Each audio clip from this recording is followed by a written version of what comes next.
All right, guys. Mark Gonzalez with Rackham TV.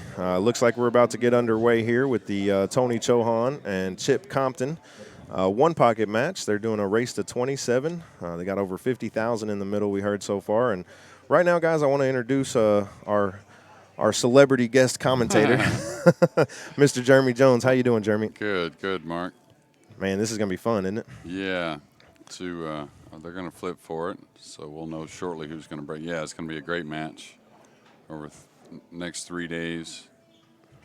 A lot of people like one side or another, so that tells you how close the match is. Yep. We've been watching on the chats here. Everybody talking. It's 50-50 both ways. What's going on, Crispian? Crispian tuning in. Guys, we're going to stay live on Facebook here for just a little bit. Head over to rackham.tv if you haven't done so already. Create an account. Go ahead and purchase the pay-per-view for the whole weekend. Tomorrow we also have James Aranis taking on Omar Al-Shaheen. They're doing a race to 25, 10 ball for 4,000. That's here? Yep, that'll be here wow. tomorrow at Okay, noon. Yeah, great. I was just talking about Omar. I had no idea about that. I've been kind of gone in Florida working. Yeah, you were out at the 10 days. U.S. Amateurs, right? Yeah, it was great. That's awesome. Weather was great. People were great. Pretty high level of pool, to be labeled the U.S. Amateurs, but yeah, I was able to. A lot of great pool, really. I was able to catch some of them, and yeah, there's a lot of great players.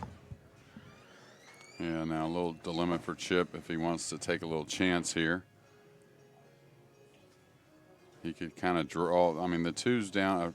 I think that's the 2 on the bottom rail, so he can draw off the 3, kind of guide the cue ball between the 15 and. Oh, he decided to go up table. So, I don't think they've changed anything as far as the tabletop here at Stixx. They did, actually. Oh, they did? Yeah, they did change it. So these are 4 1/4. They came in yesterday. Omega came in yesterday and put a new top on it. So these are 4 1/4. Okay. Yeah. All right, that makes a huge difference for sure, because people had asked, and I thought that the table conditions kind of favored Tony maybe a hair. But it kind of looked like to me this 9 actually went, but it was tight. Oh, okay, nice shot. So that was all about the cue ball for Chip.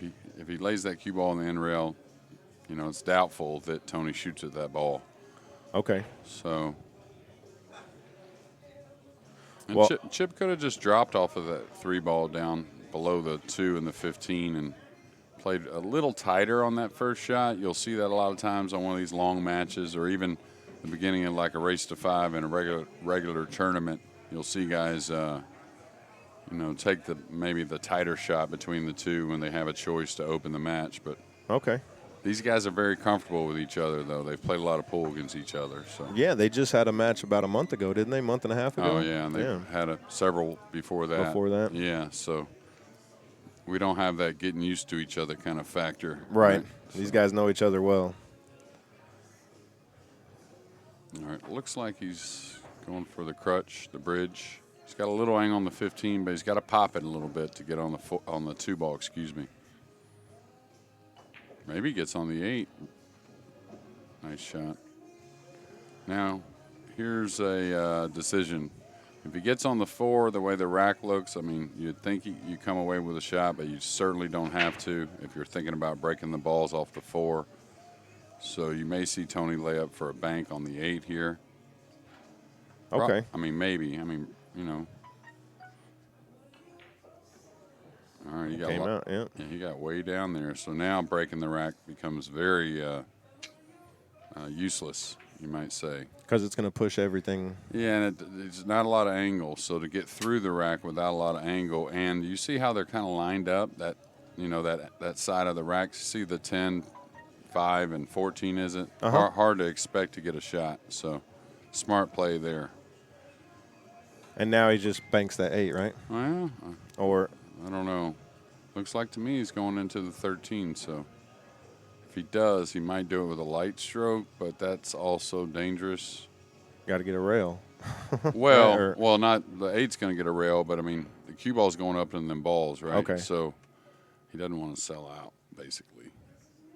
He can't hit it with a high ball, so just maybe push through on the 8. But it looks like he's stroking it like he's going to. All right, he just pushed through.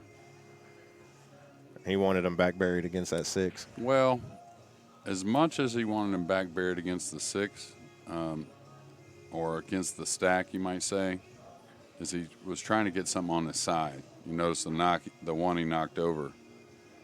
Well, Chip's going to look to try and come back after being down in the match, so that usually means put the cue ball up table. So Okay. he's trying to, kind of keep that from happening also, and you never know, he might get a bank on the 1. These two is pretty complex what they do. Yeah. I mean, they, 2 of the guys I think on the younger side still that play the game real well as far as, and also still have a, big arsenal.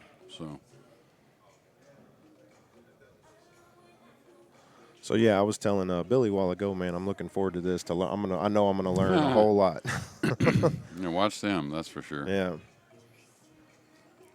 All right. Looks like he's just going to clip this ball. Oh, nice shot. Yep. And he was a little worried about that, whatever that ball was on the bottom of 13 or whatever, being kind of dead towards Chip's pocket. So Tony taking care of the cue ball nicely.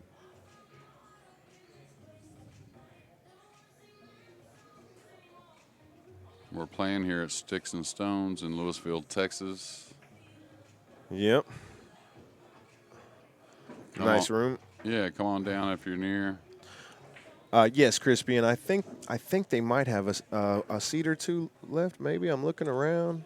I would guess so. Yeah. It's pretty roomy, anyways, but I would guess so. He's just gonna leave.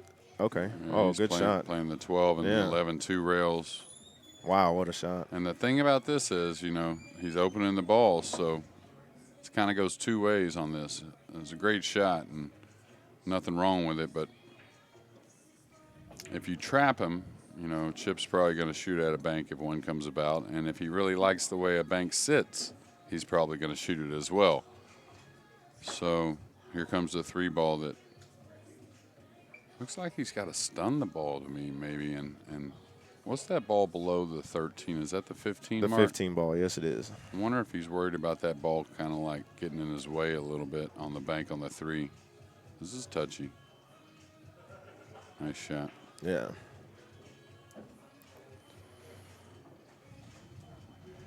So our ball count. It's 5-0 right now. Yeah, I think it's 4-0. I think Tony owed 1. I think so. I think there's 11 on the table, right? Yeah, there's 11.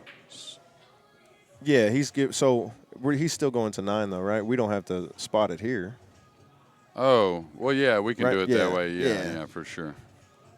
Now we put it up here just 9-8. I We'll just gotcha. take him to 9. Yeah. All right, looks like a kick shot he really likes. Wow. Nice shot.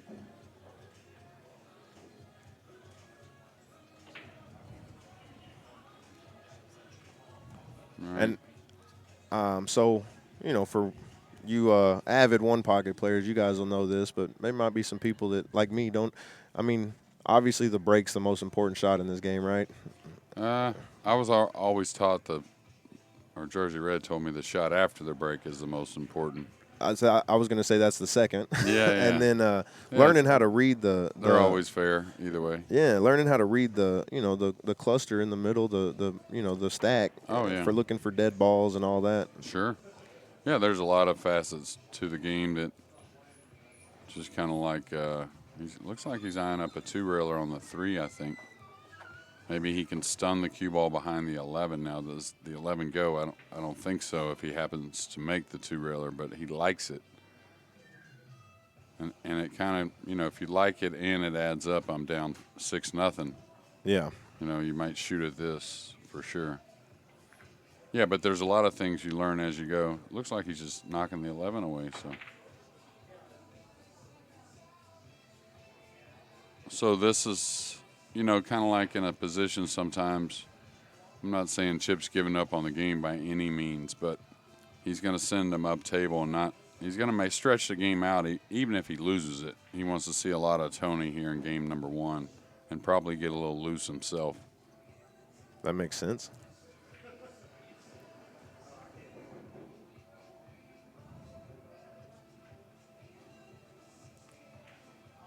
Nice cue ball there. Yes, it was. These guys are so good at controlling that rock, man. Yeah, I don't know. I might push on the one here. I think there's a place up the table with a cue ball on the side rail that's a little funny with the 5-6 the way it is, but he's going to go ahead and try and knock him up table. And the reason why I say that is just the score again. Because you're still trying to win game number one. And I know Chip's great with all the balls up table, Mark, but still hard to win from down 6-0 with the balls up table. So Yeah. almost have to have a cape. What is the rule that only so many balls can be up table? Is it the Grady? Oh yeah, well for one of the tournaments, or he played a tournament like that or something like that, Yeah. where after so many balls got beyond the head string, they started spotting them to speed up play. Right. Yeah. I was talking to Chip about that when we were at Bill's in Oklahoma one time, and he said, "Yeah, I don't like that format because me personally," he goes, "I don't mind sending all the balls up the table and playing from there."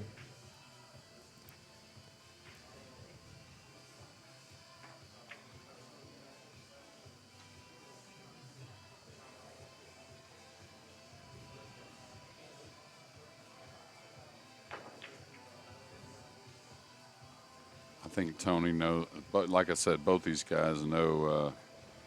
None of us know it all in this game. That's probably why it's so great. But these guys know a lot of the different parts of the game. Yeah. Offense, defense, playing tight, playing the score.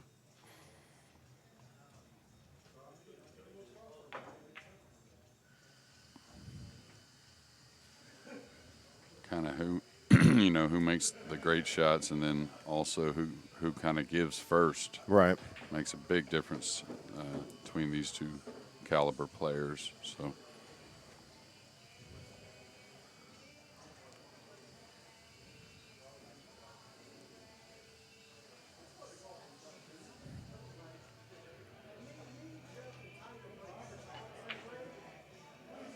Tony Great hit that shot. perfect. Yeah, great shot. Pretty free.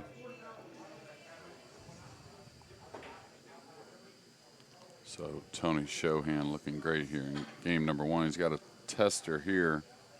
May just shoot the 13 and kind of stun the cue ball past the 6 and 10. Okay. No reason to, get frisky here. I wouldn't roll it. I don't think. I think I would elevate and stun the cue ball. I think. He may be trying to rub the 6 going by. Can't quite tell if he's jacked up enough. No, he's dead rolling it. Wow. How'd he hit it? You get a rail? Oh, he did not get a rail. Well, that's going to hurt a little bit. Yeah. I thought he hit it perfect at first, but.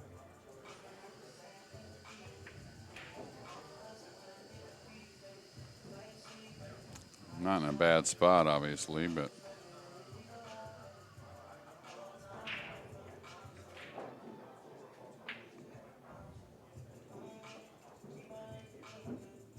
And you can't. I mean, is he going to bank this 10?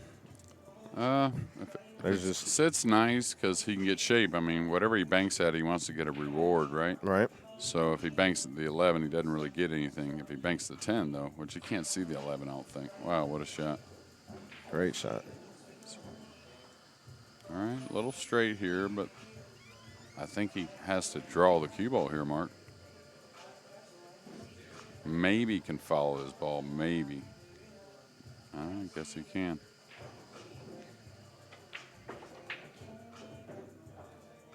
Is he going to get there? Yeah, perfect. Wow, good shot. Yeah. Now the 5's a big ball. It's covering up the 3 and the 7. So I doubt he may. I don't think he can stun one rail between the 3-5 and bump the 7. That looks like the side pocket's in the way for that. So he's going to try and do something with the 13. Just get it out of there or try to make? I mean, you might just, if you think you can bank it over, that's all right. Otherwise, just get in a position where it moves easily, like just come out to the center of the table maybe and bank it around, something like that, You just don't want to get funny. Right. So get where the spot is plenty, or out in the center like this, that's plenty. Just knock it away. You've done your job. You've made 3, right? Right. So can you open these up? That's nice.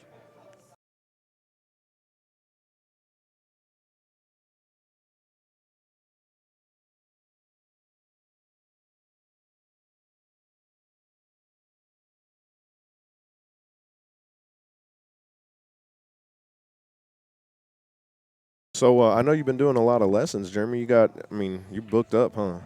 Uh, You got any openings for anybody yeah, in town? yeah. It's weird. I try to always make time for everyone that wants to learn, for sure. But yeah, for sure. Yeah, I'm gonna be traveling some, but I'm gonna go play a little bit at the end of the month in Florida and going to do a deal in San Antonio at the beginning of April. Okay. It's gonna be real nice at Bananas. Bananas Billiards Yeah, over off San Pedro. yeah, that's I, right. I grew up in San Antonio. Yeah, I knew that. Yeah, Yeah. I went to San Antonio Community College. Well, I didn't go. It was right across the street from Bananas. So I'd show up and be there about 5 minutes and end up at Bananas. Yeah, Bananas. I haven't been there in quite some time. It's I gonna be haven't either. nice to go down there. That was a nice shot. All right, does Tony want to elevate here and bank at the 7 maybe? And Yeah, he's got to elevate. You can't really afford to maybe go by them balls and sell out. So right. could give up a shot, maybe a long railer. It's a really nice strike, though. Almost held it too much. Right. Where Chip may be able to cut the 5 now.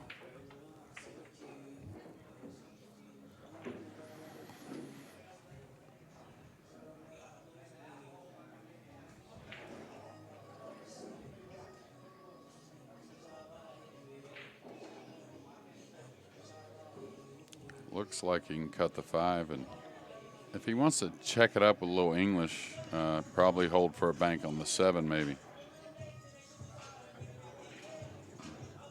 Not that great. So both guys look like in good form to start. Yep. They were in here last night playing for quite a while. So we know they've been in town hitting on this table a lot. Chip was in here a lot. Yeah, Chip from OKC, not too far, and Tony just a short trip from New Orleans. New Orleans, yeah.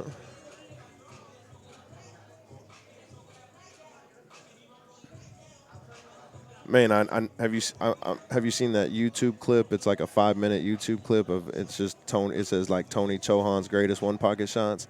I don't know if I've seen it or not. Man, you have to check it out. It's just it's 5 minutes of just shot after shot after shot of just your jaw just hits the floor. Oh yeah. Yeah.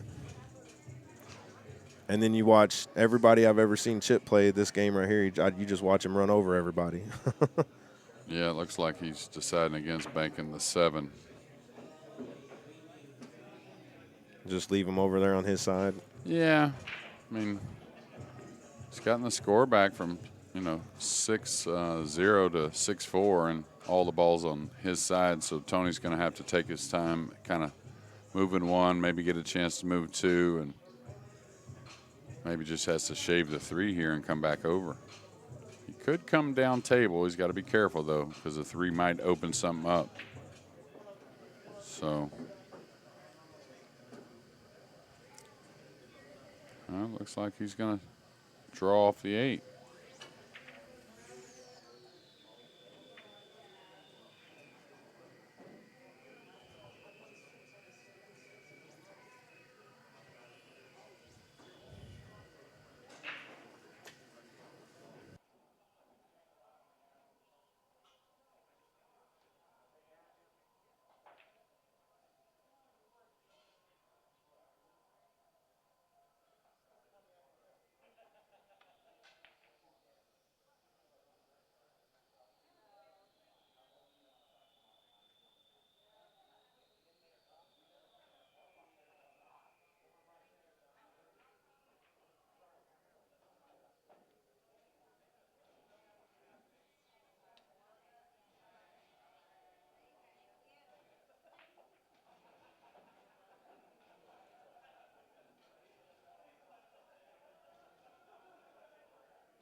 All right, we're back. 6-4. Looks like Chip's banking at the 7, little cutback bank. You can hear Chip comment about a chicken wing. Comment players will say about their stroke sometimes. Now, Tony would probably go rail first here, I would think. Just lightly with a hair spin. He's putting a lot of spin, which is fine. Should be fairly soft, though, like that. That way you don't ever get a kiss. Hit it hard. It might bounce and hit that rail real quick. A little extra bounce and get back to the 7. Double kissing could hurt. All right, funny little shot right here. I'd like to roll the 7 and put him underneath the 1, but there's a side pocket with the cue ball, and if he makes the 7 up top accidentally, he can give up a cross corner. So it's a touchy little spot here. Not easy. I think you may just have to roll and try not to make the 7 anyways, and put him. You know, the good thing is you don't have to bury him underneath the 1. I don't think any of those 2 railers go. So I think the big worry here would be all right, he's going to chop it. You might get a kiss here because you're running. Yeah, the 7's running in that other ball. You got to be careful there. He felt like that was a bigger, better chance to take than maybe rolling the 7 in the corner and putting him behind the 1. I couldn't say I don't disagree. I couldn't say I do disagree, excuse me. All right, cross corner here. Definitely shooting at this. Gotta have good speed with the cue ball. Oh, that looks like too much with the cue ball, maybe. Might have made the 7, though. Oh, that's perfect. Nice shot.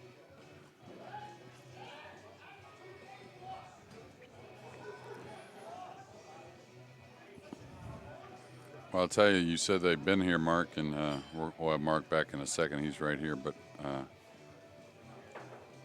you said they've been here, but they also still both look very comfortable, like they like the table, Yeah. So. Yeah, we were in here, we got in here a couple hours before we started, and we were watching them play here, and they look very, very comfortable. So that's going to give Tony and Chip each 1. So on your screen, you'll see he needs 7, but we're keeping the score with the handicap, so he's going to 9. So even though it counts that there's 12 gone, but there's only 6 gone.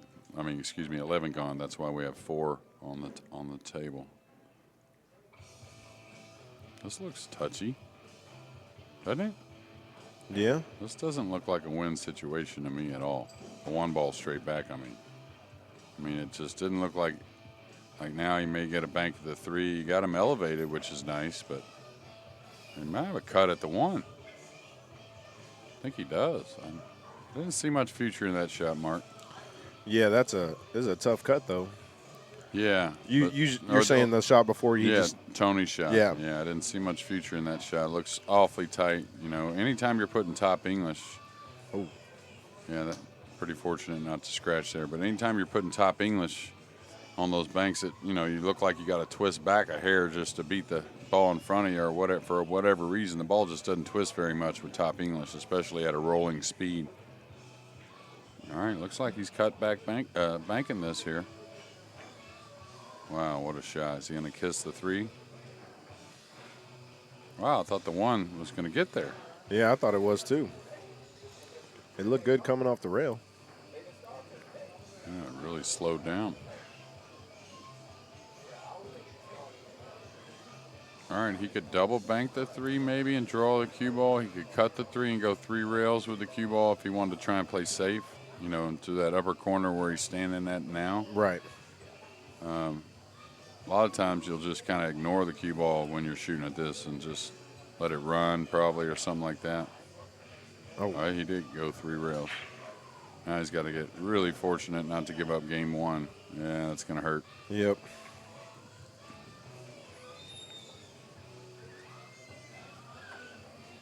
All right, Tony Chohan.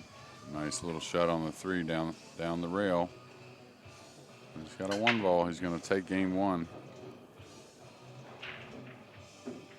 It's a race to 27 here And there we between go. these two, and it's a race to 9 each night, essentially. Well, I guess 9, 18, and then finish on 27 on day 3. Right.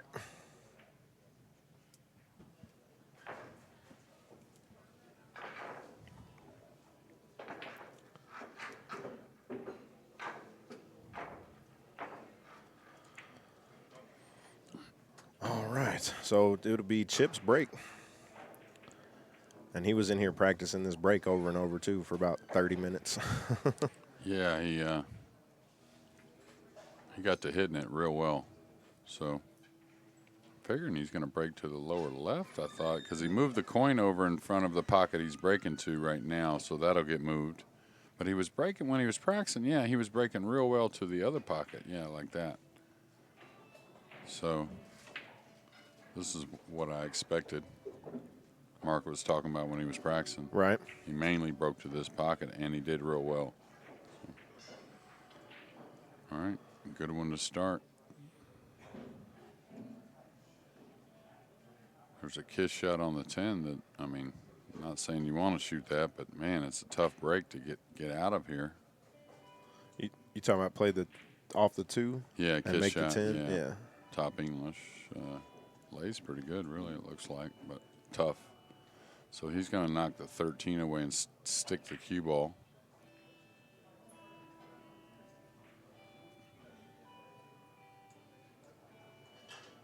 That was a good shot. Yeah, and you know, he's just trying to get a little more freedom, you know, as far as getting at Chip's hole a little bit. You know, the ball's near his pocket. Chip's going to chip this ball and trying to weld him back on the 12, is it? Or the 10? 10-8? At least he can kick now. So, not easy, though. He's got to lay it on the side rail, and he's got to worry about if the 6 ball banks. The 6 banks, he could be in trouble here. So he's got to kick to the side rail, the bottom rail. I think lay the cue ball down on the side rail near the 4. You know, kind of like underneath the 6 where you can't see the 12, you know, just a little bit below the 4. Otherwise, I'm not sure what else he's really looking at. Because the 14 goes, you know, the 6 cuts in from a lot of places, the 4 goes. Looks to me he's got to kick here, Mark. All right. Kick behind the 6 a couple rails, side rail, bottom rail, over behind the 6 where he can't see the 12 ball. Even if the 6 ball banks, he's still got to do this and hope he leaves a tough bank. All right, looks like he's overhit it to me. Yeah, he's going to give up the 12 maybe. It's real close.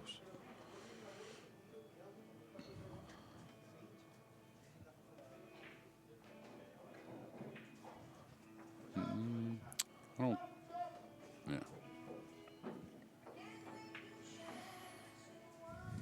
All right, just stopping your cue ball, really.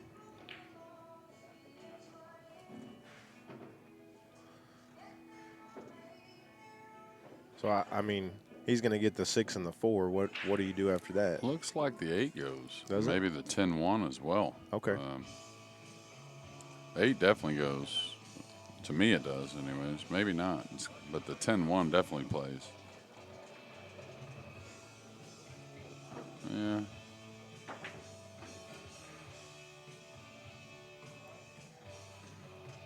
I would just hold my ball here. Oh, he tried to get on top of that? Well, he would try to get past it. Might as well pick off the 14 and have the 4. But the 14 is a ball you can get shape on later with sometimes. Now, you can get shape on it, but it doesn't lead to much. But he's got the right angle to stun over for the 4, I think. I mean, off the 4 for the 8. And the 110 definitely goes. That's got to really spin. Yeah, that's gonna mess up a few things there. I don't know if he can make the 8-1 or not. Yeah, I was just about to ask if the 1 goes. The only thing I can see, which you may still play, is roll your ball off the 8 into the 1. Maybe the 1 goes off the 15 and let the cue ball go up table. That's kind of a crazy shot, really. Well, I mean, if you cut the 8 enough, you're going to catch the 10. You're going to come up the right side of the table. He's going to try and play it off that ball. He was trying to kind of do what I said, I Right. think. Off the 15? Yeah. Yeah.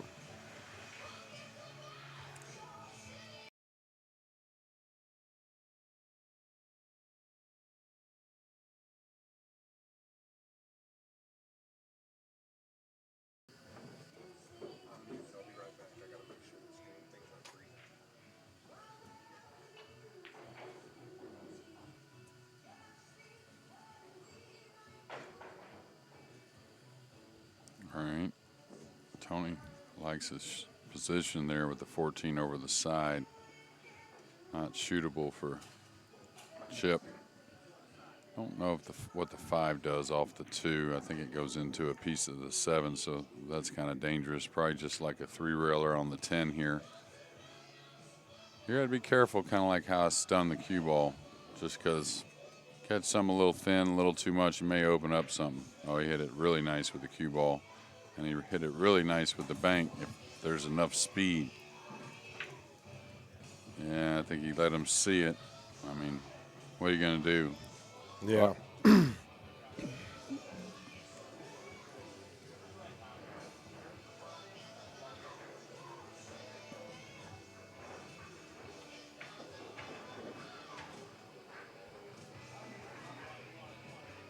Mm,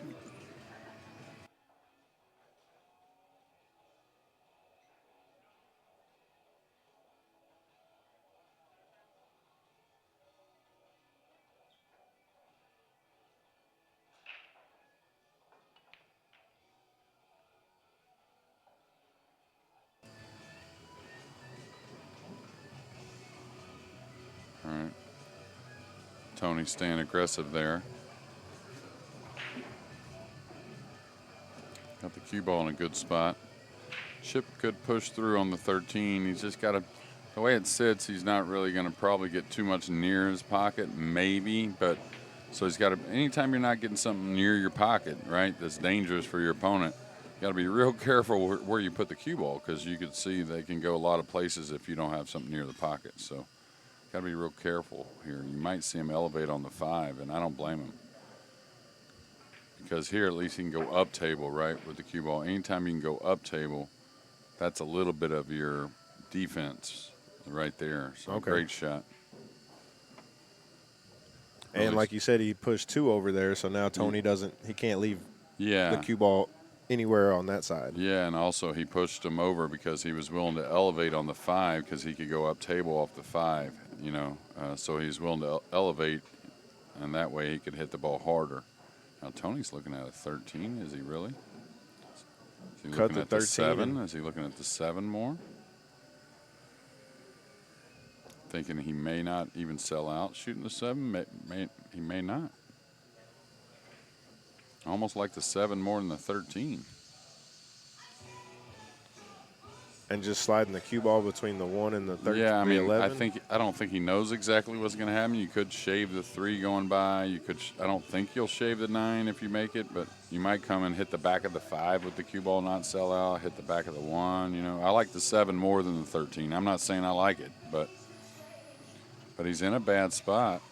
Oh, he liked it dead. There you go. Yep. Great shot. Now he's got to make another tough decision. A thin cut on the 2 and a 9 ball that's not an easy bank when you sit that far underneath it. So tough part about this isn't so much the chop, but holding position on 13.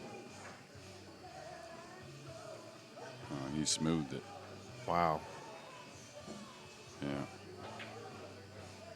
Well, that's kind of an example of what I meant earlier as far as I think the equipment really matches up nice for Tony,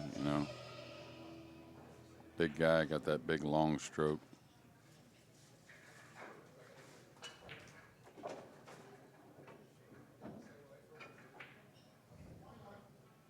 So is it 3-11, bank the 9? Nah, I think he'll play shape off. He's shooting the 11 now. Okay. And the reason, could have got hairy there for a second, but probably did that to leave the 3, and also the 11 opened up the 15. So Now he's got to kind of smooth this in. He's got to be careful here. You could get in no man's land. Like that. No man's land.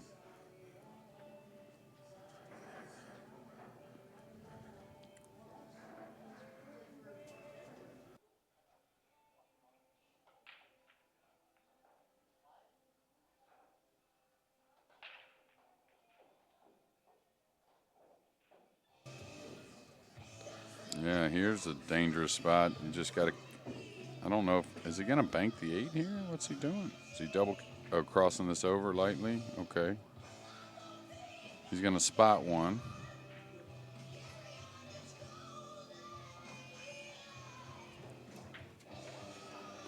Yeah, like I said, ladies and gentlemen, Tony has 5 going to 9. You'll see the 9 next to his name. So we're going to keep the score, even though there's a little handicap, and he's spotting one back on the table. But the end result is the end result. So just Tony needs 4 and Chip needs 5. So Chip probably a little bit of a favorite from here, I would say, at this ball count.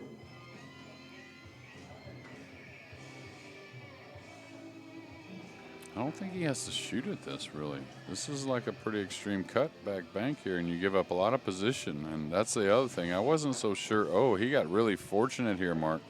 This ball went in the side. Spot. Yeah. Yeah.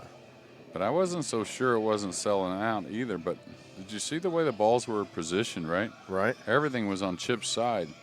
He really didn't have to shoot. That one ball wasn't up the table there. It was on Chip's side also, meaning he could have put Tony in some bad spots for like 4 or 5 shots in a row, and to see if Tony could have got out of it. So that surprised me a little bit. All right, I've got to cut the 3 in here and bury the cue ball underneath the 8, I think. Otherwise, you're just kind of gambling. Unless is he banking the 8? Banking the 5?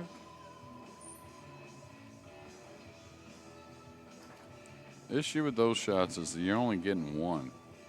Any of those shots, it looks like to me, what's he doing here? You're supposed to know all these shots, Mark.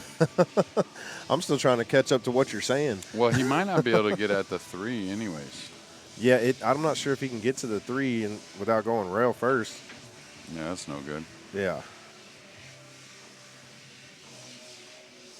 I don't think he can see the 8 either to bank the 8. Was he looking at the 5 off the back of the 8? Maybe the 8 goes in his pocket and the 5 goes in Chip's and kicks the 3 out. Trying to figure out what he's looking at, shooting it towards that ball there. So. He's going to shoot the 9-8 combo. I think he's just, well, it looks like he's putting a ton of right English. This is the shot I was, that's going to hurt. He was trying to make it. He caught the 9 first. Yeah. Yeah, I didn't know if it would go by there.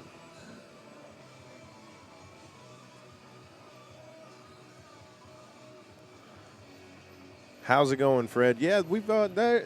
You just can't see the camera angle. There's quite a few people in here.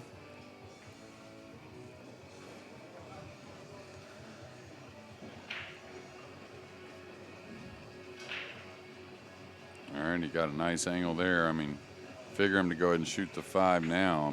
Break that out. Yeah, you never know. The 9 might help you out somehow. Like here, he didn't get so great, so keep the 9. And he was pretty decent to play the breakout there, so might as well go ahead and shoot it. Right. Now the 9 helps you a little bit, at least advance. Oh, nice shot. And he got a little ticky here. Wow, he's going to get out, I think. Well, the 9-10 got real bad. Play for the 1 next. Oh, look at that. It's going to spot, isn't it? Not he yet. made the same. No, spots after your. Okay. Yeah, after your turn's over. So. That'd make this game a little easier. Yeah, for sure. I'm surprised he didn't lay up for the 1-ball bank there. That because now he's not in a bad situation. Of course, he only needs 1? Yeah. Yeah. But now he's in a little bit of a goofy situation. If he comes off the 9-10, there's a ball coming on the spot.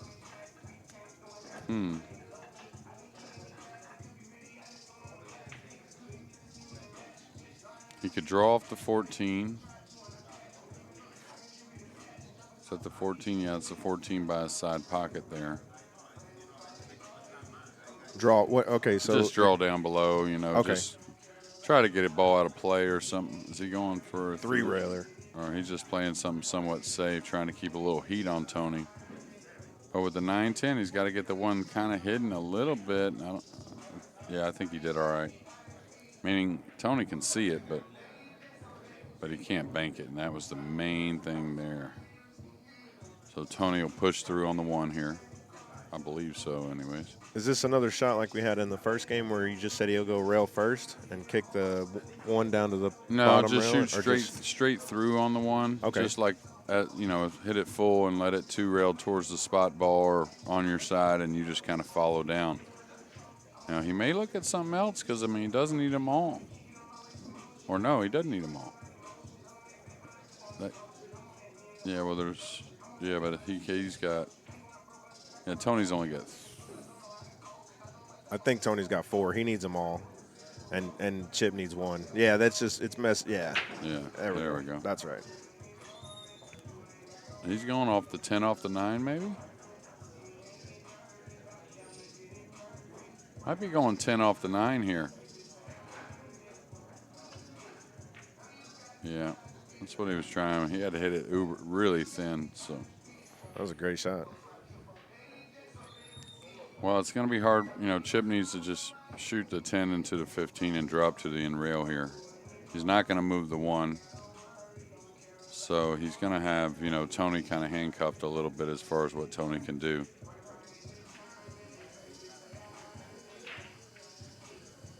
That works too. Anywhere to get to this in rail. And Tony's never shooting the bank on the 15, right? I think he is actually, and really? drawing the cue ball down below the 1. So.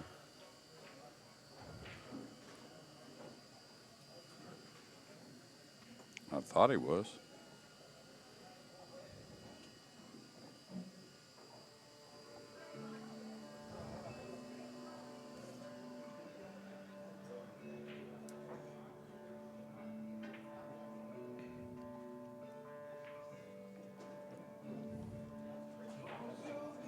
Change his mind. Well, 14 ball, straight back or no? Because you'll sell out, right? Yeah. You don't want to do that. He'll just shoot the 15 into the 9 here and drop down to the bottom cushion, trying to get some balls out of play.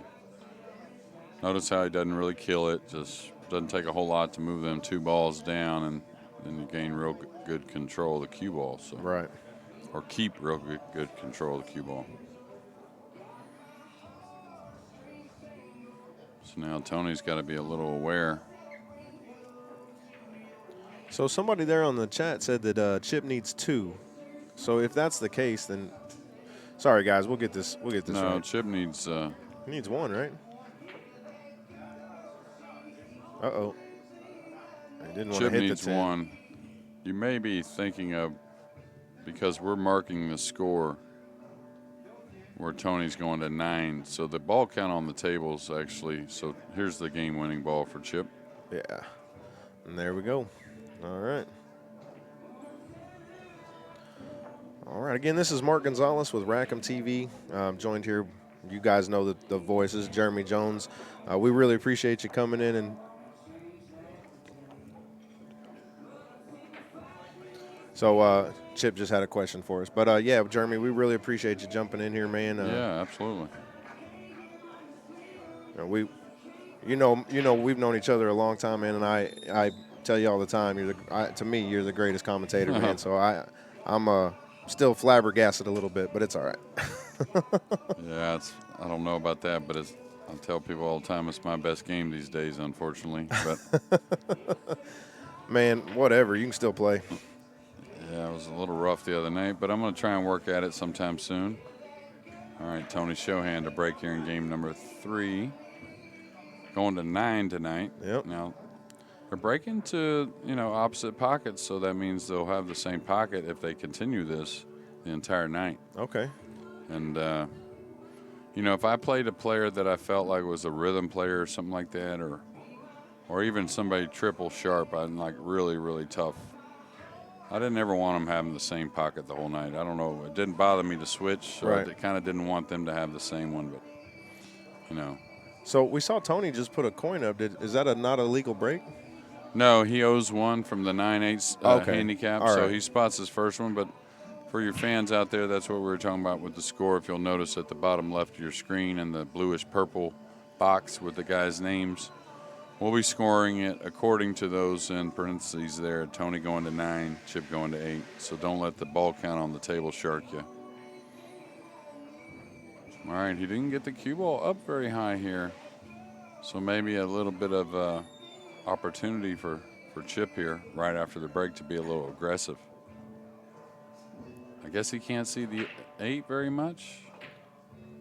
If he plays the 1 2 rails into the back of the 8, he's got to be careful, man. The 9's not a whole. You always want balls kind of cover up something, and the 9's not much of a cover here. So, oh, he could see the 8. Okay, I like that. I mean, he didn't get what he wanted, but still, it was much more controlled. Playing the cue ball up the side rail.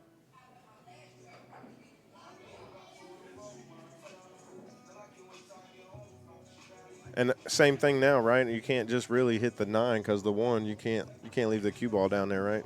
Yeah. Wow. That was a good shot. Yeah. All right, what's the 7 look like? I don't think Tony looked at the 7, and this could be something here.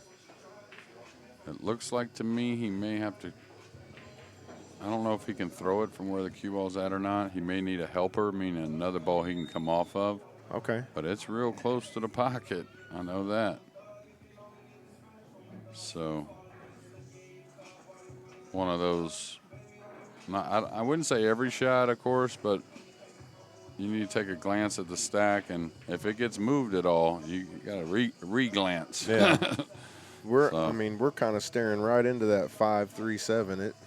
Yeah, but you got to be able to shoot it. You know, it looks like to me it's aimed towards the bottom part of the pocket. That's Okay. what it looks like. So he needs to either shoot it where how it lays or throw it even up a little, and that's not really easy from where the cue ball's at. Now he can play the 5 over and maybe or 4 over, try to stick him. Doesn't want to let him see the 4. That would be huge if he could see the 4.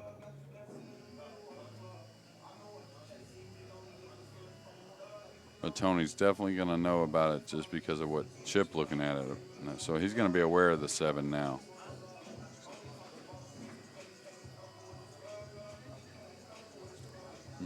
May take a foul here. May kick and just lay him on the 7 here and see what Chip decides to do. Oh, no, he's curving. All right, he didn't want to foul. He didn't want to take the foul, but he still did pretty well.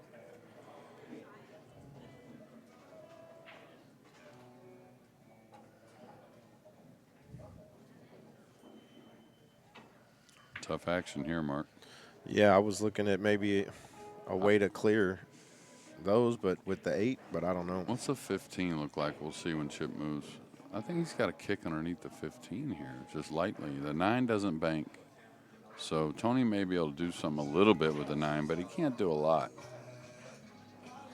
So I think a kick underneath the 15, and if you get by it or you don't, that doesn't look like it adds up to me, the 4 ball. I think he's supposed to kick here. Okay.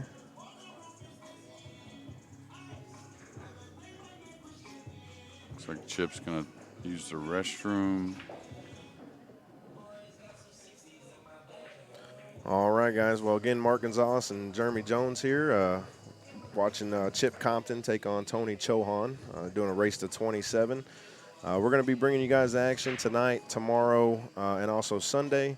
And again, Jeremy, like we said, we found out Didi and Omar Al-Shaheen will be playing tomorrow at noon. Awesome. So that'll be really awesome. cool. I'm glad they're playing tomorrow. So. All right, guys, we'll be right back as soon as they come back.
All right, we're back. Yes, we are. 1-1, race to 9, 27 overall. Yeah, I'm not sure what Chip's playing here. Oh, nice shot. Really nice cue ball.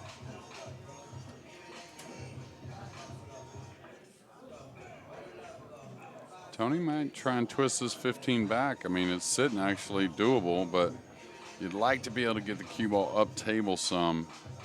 And he may have to kind of pound it. To get past the stack? Yeah, maybe get a cut on the 11. Like if you make that bank, you want to get another shot. Right. You know, so I like him just moving the 1 and 9 here and laying him on the end rail. Was he playing the bank combo? Combo bank. Hit it pretty well. Almost got a really nice kiss on the 11. Yeah, and what happens with that kind of shot is, you know, I thought he would maybe try to lay the cue ball down a little bit more. All right, he's not taking much time here. Is that 7-ball go? He likes Or is something. he He's just pushing him. That's worth one. Yeah, he didn't hit a rail. Yeah. Or now, are they playing 3 foul? Did they? I know they talked about it, I'm sure, but. Yeah, I didn't find that out. I'm not sure. Yeah, it's weird. Some guys do want it, some don't. So Tony will kick with this with a little more speed than normal. It's just in case he gets a double kiss or something like that. He wants to lay on it like that. See how the double kiss. So, and you know, you can kick at it. Now does Chip 0-1 there? Is he not? He does 0-1, but yeah. You guys are forgetting about it here. Uh-oh. I mean, I'm sure they're playing no sleepers, but it looks like to me it could definitely interrupt this bank on the 14. The spotted ball could. Yeah. All right, so do they spot it now? Yeah. Chip That's what they're just saw talking the about coin, now. yeah.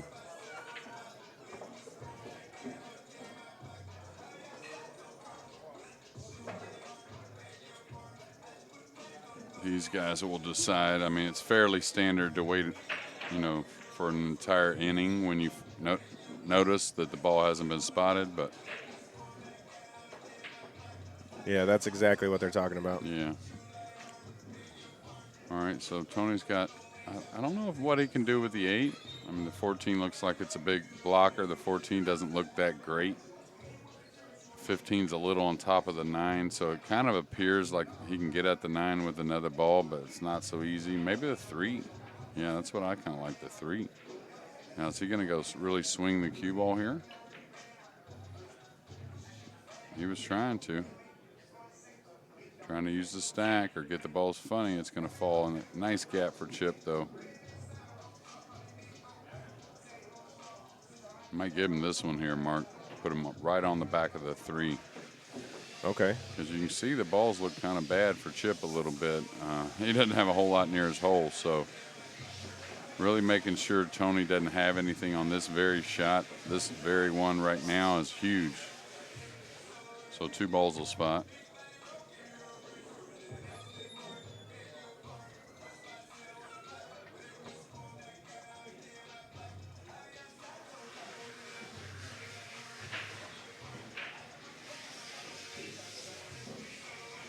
Yeah, he did exactly what you said. Just left him there right on the back of the 3 ball.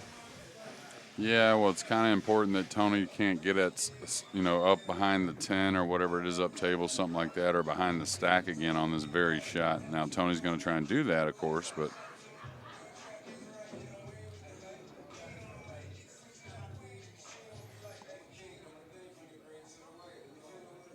All right, another ball's going to spot. That may keep Chip from getting at the 3 or that ball.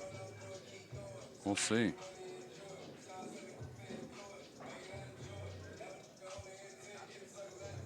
It's real close.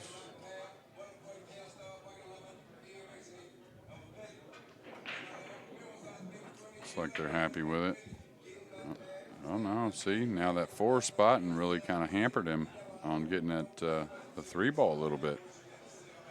So I think Chip should take a little time here and look around. Looks like he's going to stun his cue ball, maybe. Nice shot. Yeah. So both guys playing great. Now here's getting at that 10-ball. This is exactly what you want to do. Now this is where the worry comes in because there's some doubled up balls on the side rail. You notice how Tony went ahead and went forward. Right. He let him see the 13 a little bit, but he's hoping to make it tough.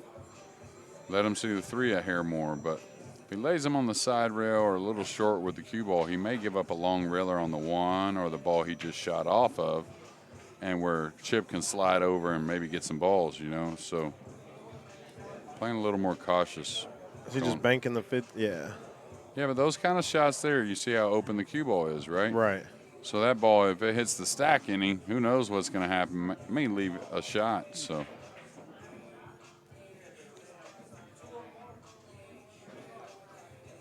Tony's got options here now. He's got a 2-railer on the 12 up table, or the 10 is it maybe? He's got a 1-railer on that ball as well. That's what he's doing. He's got to talk to the cue ball a little bit. He's going to get planted behind the 3 here. Coming off the 8. Chip. Off the 8 to the rail and then behind Yeah. the 3. Yeah, he should, you know, kind of chip the stack with the 8 here.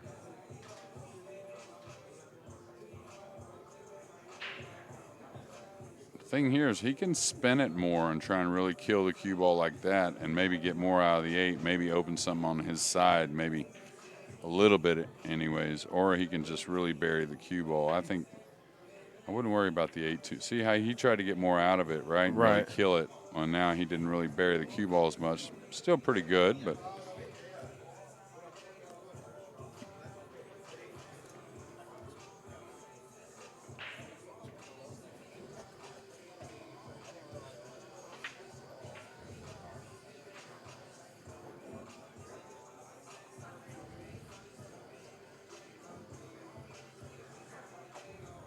So is he just going to thin the 4 and come back into the stack, or you can't do that because of the Yeah. 14, right? yeah, he wants to come behind it, but I don't Okay. know if he can do it with just spin here. This is dangerous, I think.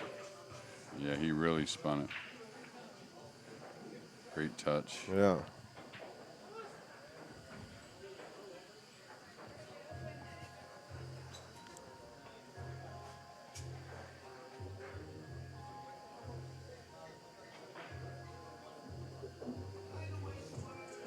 It looks like Chip will draw off the. I don't know if he can get at the 13. Maybe he has to draw off the 9. Maybe even the 4. To get behind the 3 again? Yeah, Just try to get put him back over behind there. the 3? Yeah. Because there's not much worries. The 4's a worry too. You don't want to give up that bank there. So there's a lot of times you'll just draw off of it there to take care of 2 problems. Tony would like to think about the kick on the 14, but the 3's in the way, you know. So to make the combo also. Might take a chance at it because the cue ball will come up the center of the table, or it should somewhat. But could, you know, 14 could come over the top of the 3 and back over. So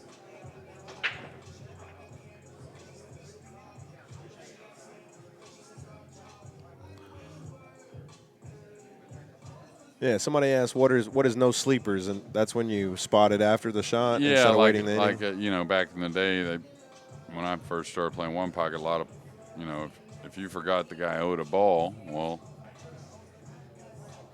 that was it. You forgot about it. So sleepers means you slept it. All right, Okay. He's going for this kick shot now. This could get away from him because he's got to put more speed on it. But he was guarding against that. He was real worried about, oh, man, maybe I sell out with this shot. So, all right, the 7-9 did not line up.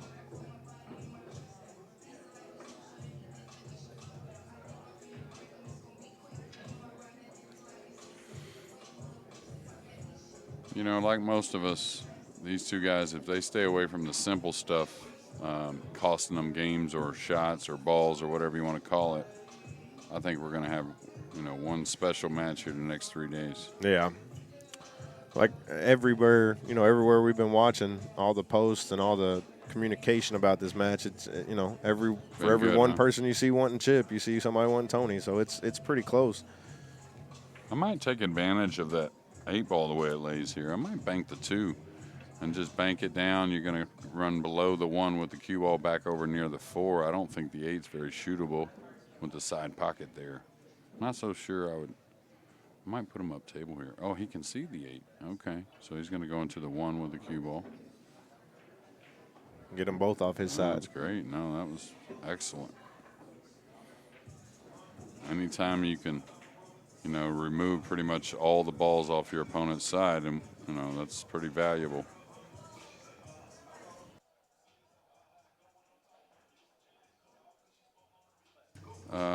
No, that was just pretty standard. I don't think anybody ever accused anybody of cheating for forgetting the ball. I mean, it's just, back then it's just the way it was. So here's a No. question. This comes up a lot, Jeremy. Let's say me and you are playing, and you're giving me the 7 out. Mm-hmm. And let's say I'm running through the rack. I make the 6. I get down. I shoot the 7. I make the 7, but for whatever reason I don't stop, and I go to shoot the 8, and I miss the 8. What happens then? Well, I understand it sounds like the same, but I always cut them off at the 7. Yeah. After they made got it. Yeah, Yeah. that's it. Winner, you won. But it was just, the thing is, you could really change the game a lot. Spotting the ball and not remembering if you did or you didn't, and there was just a lot of things. It wasn't so much trying to get the advantage all the time, you know what I'm saying, or any of the time. Right. It was just Look at like I that said, shot. and you play one pocket in those kind of matches for a long time, so it's just that's how it was played. So just like some areas they get on the table playing pool.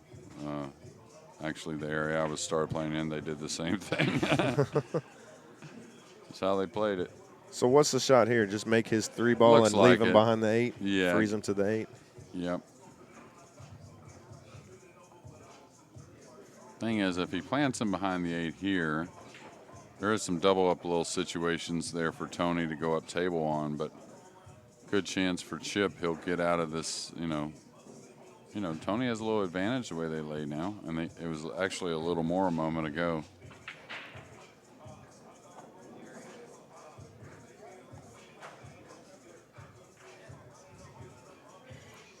All right, Tony's willing to give up any little position and send him up table, take a little, 2-0 lead.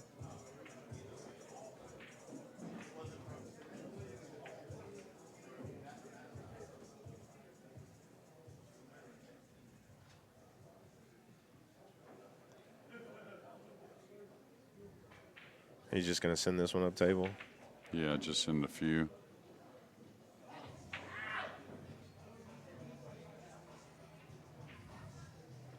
Gotta watch Tony on these twist back banks. If he sees a future in getting some behind it, and he has a chance to not sell out, even though it's a risky one, like kissing balls with the cue ball down table and stuff like that.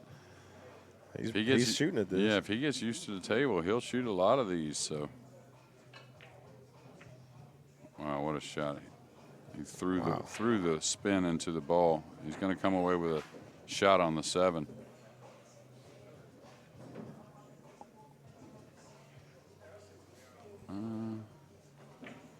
All right, should just take what he can get here. Whatever, he may be able to come between the 6-8 with the cue ball, but that's tight. Just pocket the ball. Yeah, I don't know if he can get on a combination maybe. Looks like a lot of spin. You could see that. He was really loading up the spin. I think I would have just shot a high ball before that, maybe try to get behind the 8 somehow. But still decent.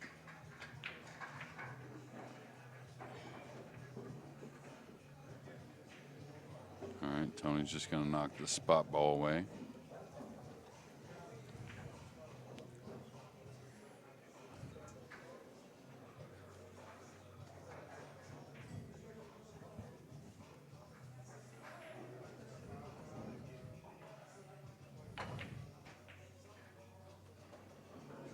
Didn't want to make that, right?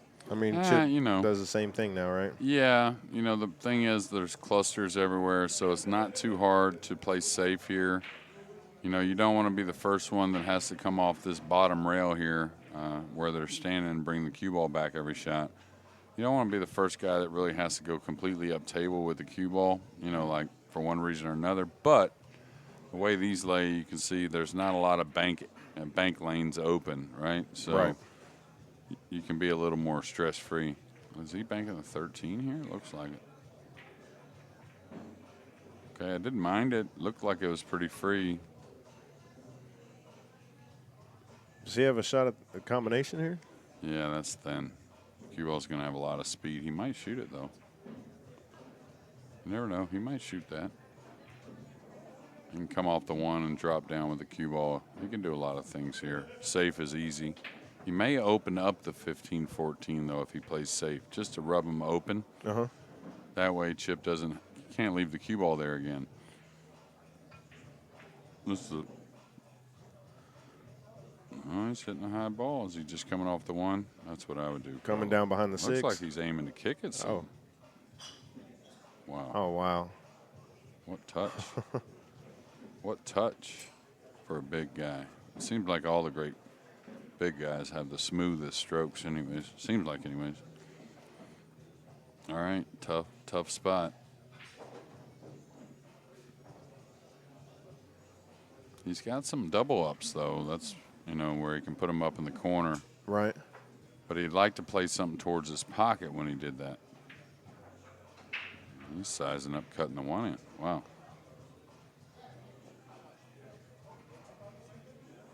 Is he banking the? Oh, he can't get to the 14, can he? I think he was sizing up, cutting the one in. Is he? So he's coming off the 8 now and trying to drop below the 9. Nice shot. Yeah, that was a good shot. Important not to kiss it a little bit, right? He would have Yeah. he would have gave up the bank. Yeah, well, just perfect, really. Yeah, he might have given up a cross corner. I think that's what you're talking about, right? Yeah. On the 9. Maybe even a kick shot. Laying on top of it, the guy will kick across and make it on you. But the main thing is, you know, not giving up a bunch of balls. If you happen to get where Tony could get that one, that's not the end of the world. This is surprising.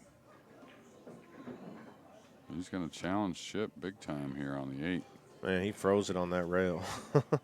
Yeah, but can Chip not cut the 1 and come across and hold behind the 15 there for safe? And, you know what I mean? Try to make the 1, get shape on the 6, and just lay on the side rail to where that combo, that 15-14, ain't no cupcake. He may, I mean, I don't think he can shoot the 8 and get all the way down, can he? I don't know. We'll see. It looks like he's lining up the 8. And try to get on this side of the 9, the right side of the 9. Yeah, looks like to me he'll. Wait. All right. Well, he was trying to do kind of what I said, but on the other side of the 15-14. May done all right. Yeah, I don't think that 9 ball cuts. Well, maybe it does.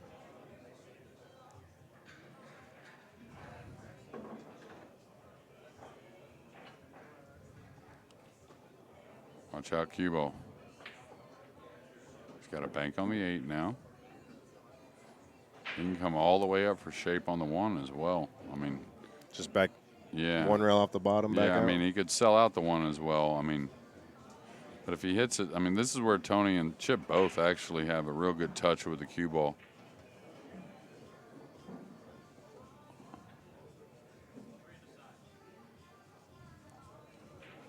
I think he's supposed to shoot it. I really do. I know the scratch is there going by the 4 also. Up table, but a little thick. So he's going to give up a little bit of a 1, but nothing easy. Right. You shoot at this? I don't see much point in shooting at the 1 ball here. Just get the 8 out of there. Yeah, I know it's 4-0. But I don't think you're going to bank the 6 next. You might. I mean, if you're going to shoot the 1 and come down, I guess you get on the bank, you can get safe, you know, where you're not giving up the 8.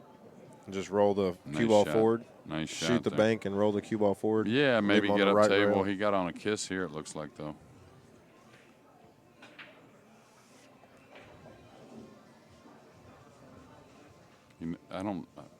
He's not worried about a kiss. I think he can beat the kiss, actually. He's worried about he can't really get the cue ball safe.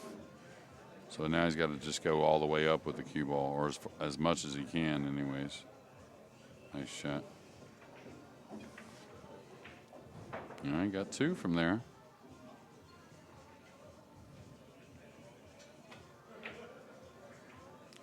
I'll say, ball slowed down nice.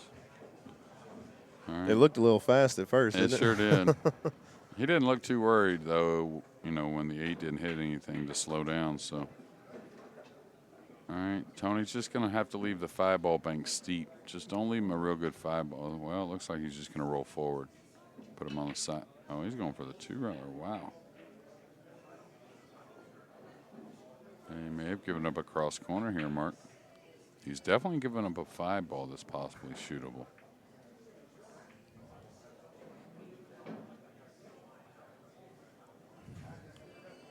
Can he bank the 5 and leave the cue ball back here? Yeah, that's what I was saying. He can roll it in and get behind them balls, I think. Get behind, decent anyways. I like your shot. The thing about your shot is if he's going to stick it and try and draw the ball, you kind of lose pocket speed on the 5 a little bit. Okay. Unless it rattles, right? 'Cause right. To draw it, you got to put a little more speed. So. Right.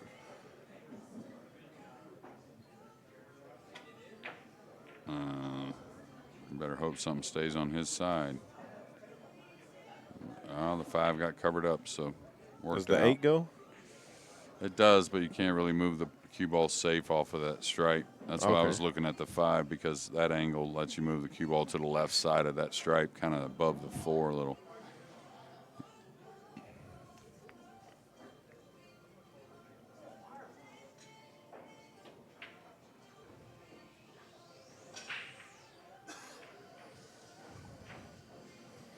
Yeah, you can do a lot to move the 14. Just drop the cue ball. Oh, he's going to play it down there. Oh, he hit it great. I didn't realize it was makeable, Mark. I didn't either. Wow. Well, we won't know if it was, but well struck. I don't know if he was really planning to make it. You'd play that ball down to kind of make Chip have to deal with it. Well, he could bank the 8 now, right? Now you can get the. Possibly, yeah. Come across the 5 with the cue ball, and the cue ball hopefully goes into the 4 is what you're thinking. So he should kick the 5 up kind of towards the head string area in the center of the table, maybe even higher. Oh, he didn't hit the 5 at all. Wow. Of course, he caught the bank a little thick. Yeah. I think, yeah, he hits it thinner. He goes to Yeah. that 5. Yeah. I think so, anyways. Tony will play that soft spin a lot on the banks, though, instead of playing more of a natural hit sometimes. Now he's debating, do I shoot at this cross corner? Answer is yes. Well, he may just be moving it, but he's just moving it. Okay. All right, he's going to give up a 4-ball bank maybe, or a 5-ball. 5-ball is kind of tricky, but. And the 4-ball, he can just use that 13 ball, just stop the cue ball right there, right? Yeah, it's also tricky. You could go through it and scratch somehow. I've seen it. So all right, he hit it great. He hit it great. It's going to fall funny for Chip. So there's no cross corner here. It looks Tough like one. a kiss, yeah. So Chip's got to have good command on the 4-ball here. I think it's a kiss anyway. Yeah. All right, so that's pretty perfect. And that's so important, obviously, to not give up any free banks to Tony, and not only that, to keep a little heat on Tony. Now, Tony's going to 2-rail this 4. This 2-railer's been around for a long time, but Tony's kind of made his name with this 2-railer here, this long 2-railer now. He didn't hit it his best there, but Tony has a lot of ways of shooting that 2-railer and doing damage with it. Yeah, that's one of the shots he was hitting in practice. Yeah, he likes it a lot. I like it a lot myself, but Tony, kind of like Shane with the breaking 10 ball. that 10-ball break has been around for 30 years that I know of, anyways, and but Shane kind of took it to another level. Right. So. All right, nice cut shot here.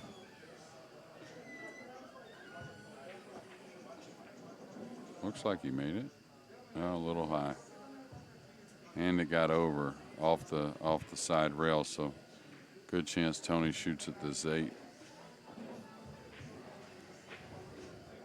And is he going to play it just to leave the cue ball over here? Or is he just going to make it? I mean, he doesn't. Yeah, he's going to play the safe side of it as well, but he may bounce off the second rail a little bit, maybe. Oh, he hit it perfect. All right, he's got to maybe move the cue ball and the 4 ball here. Meaning he's going to cut the 4, let it kind of 2-rail towards the 5 and the 11, is it? Uh-huh.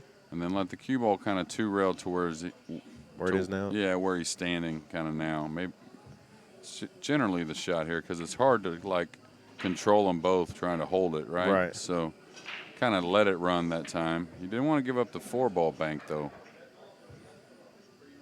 So Chip's definitely going to shoot at that.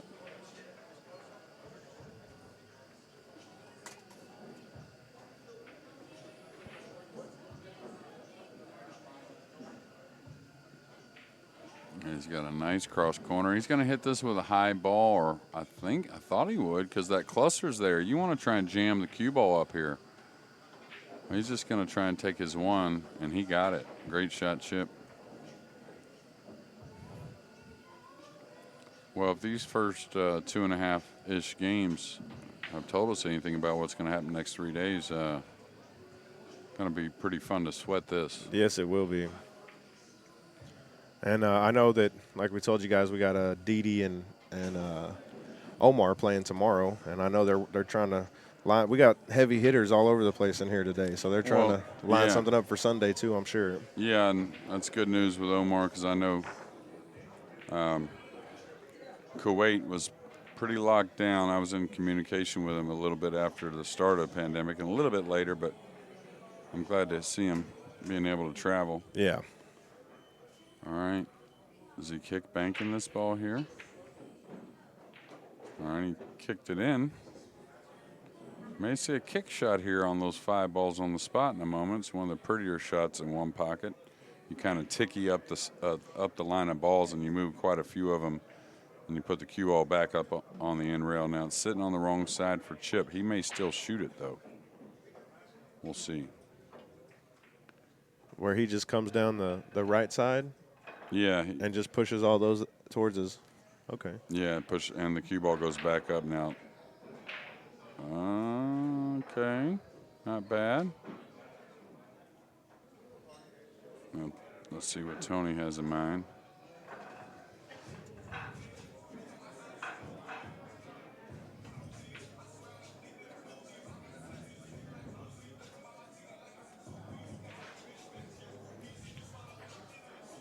Looks like he's going to go with a cross corner with a lot of spin here.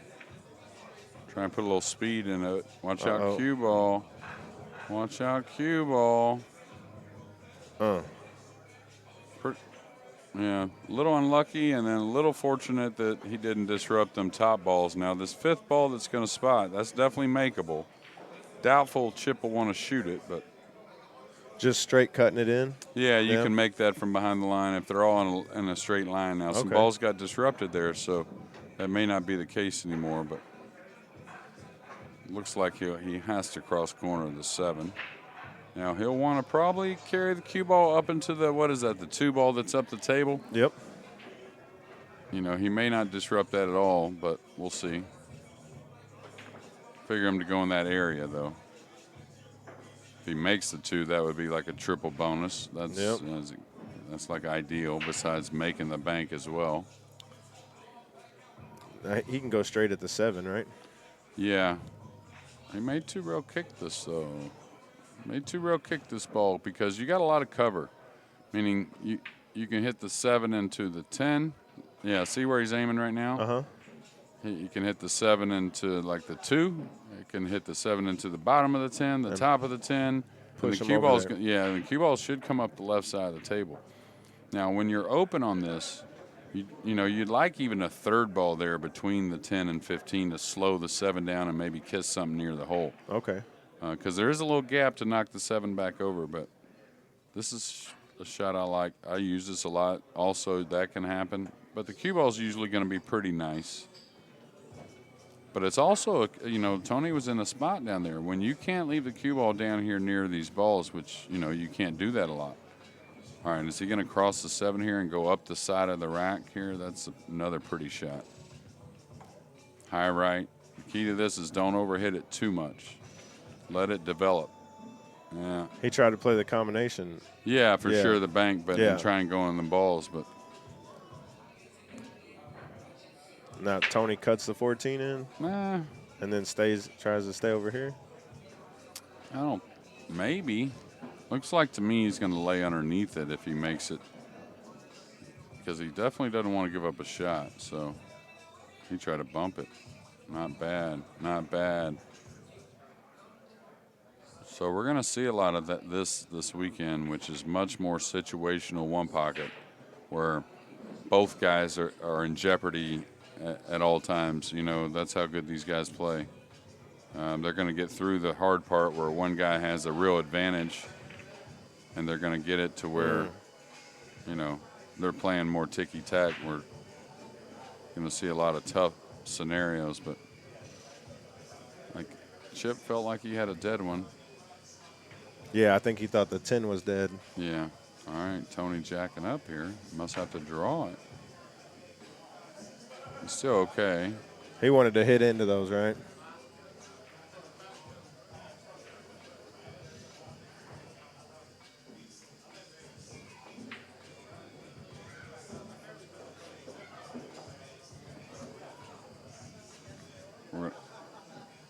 Hold on 1 second. We're going to score him, though. He's got We'll be right 5, back, guys. Right?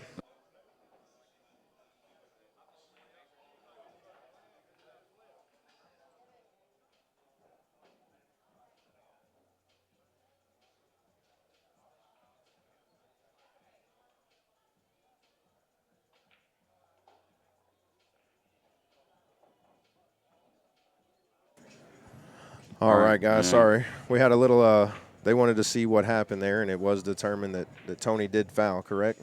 That's right. And like we were just discussing, the one ball he's given up is one thing. And then the big one, though, he's given up his turn at the table, excuse me, and Chip's got a cuttable 15, it looks like to me. So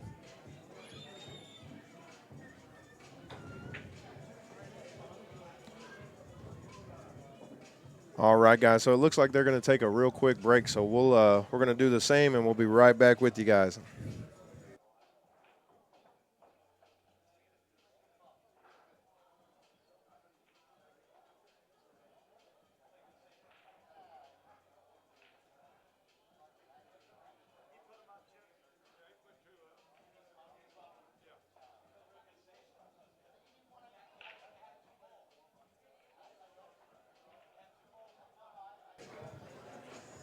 So, yeah, he's looking at the 15, like you said, Jake. yeah, I think it's shootable for sure. Uh-oh. Oh, no. Oh, he didn't want that at all. Yeah, that one's going to kill her. And it's funny. I was just thinking that something that I was lucky enough to be around Jimmy Karras. Jersey Red kind of told me the same way in different ways, but he had a lot of opportunity there. That breakout wasn't necessary, and it's like just get the run started. You could see so many there. Just make sure, unless it just has to be, you know, don't go in them balls. Like learning from Karras, like playing straight pool after I broke the rack. I don't want to re-break them again with it, you know. And he's like, don't worry about that. Just pick some off. You're going to develop shots. So, but he's in a good spot here. He put a lot of dangerous balls up there for Tony. I think Tony may have stepped away. Is that right? Yeah, Tony stepped away for just a minute. So real quick, I just want to thank some of our sponsors here. Of course, Omega Billiards, Mike Hong, everything he does. We got Acme Cases as well.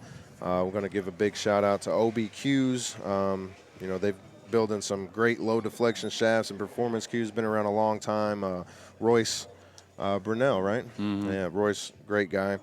Was a great guy. We got LBS Championship pool. Hal Tips, Off the Rail, and Jamie Ingram. We got James Handshoe with Handshoe jump cues. Aramith, of course, Aramith and Simonis. So we want to thank all of you guys. And we're going to step away for just a minute, guys. We'll be right back.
All right, guys. Mark Gonzalez with Rackham TV back in the booth here with Jeremy Jones. How's it going, Jeremy? Good.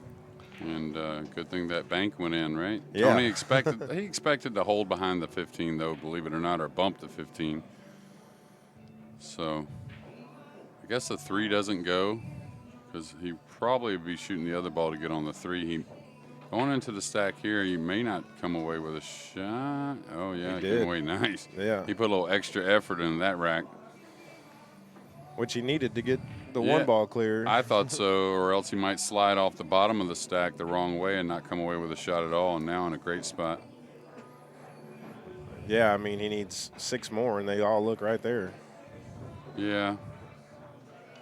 Well, it's going to take a little work for sure, but definitely you'd like to get out on the 9 and 3. If not, use the 12 to get on the 9 and 3 next. Don't think the 4 goes. So you may not force the issue here. Yeah, just take the angle here. Now come between the 9 and is that the 4 or the 2? The 2 ball, excuse me, yeah. y'all. That's all right. Now he's close enough to it. He should be able to dig on this and still have control. Well, he went in and came on back. And that's because he didn't want to put that little funny in between stroke. And you'll see guys stay away from that. They do it playing 9 ball also. All right. Big 9 ball, or 13, excuse me.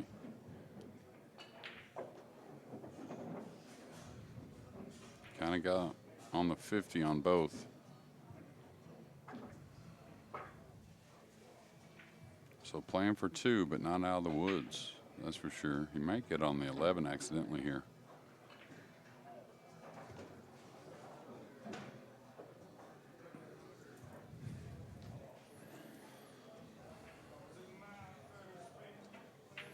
Is he going to shoot the 11 anyway, or is he? You know, he'd hate to give up because they're all right there, and he's going to have to spot one when he's done shooting, I believe, because of the spot ball. That he doesn't want to give up a bunch of balls real quick. Oh, he can get at, what is that, the 12? He can get at the 12? Wow. Now, you better make sure you can get at it.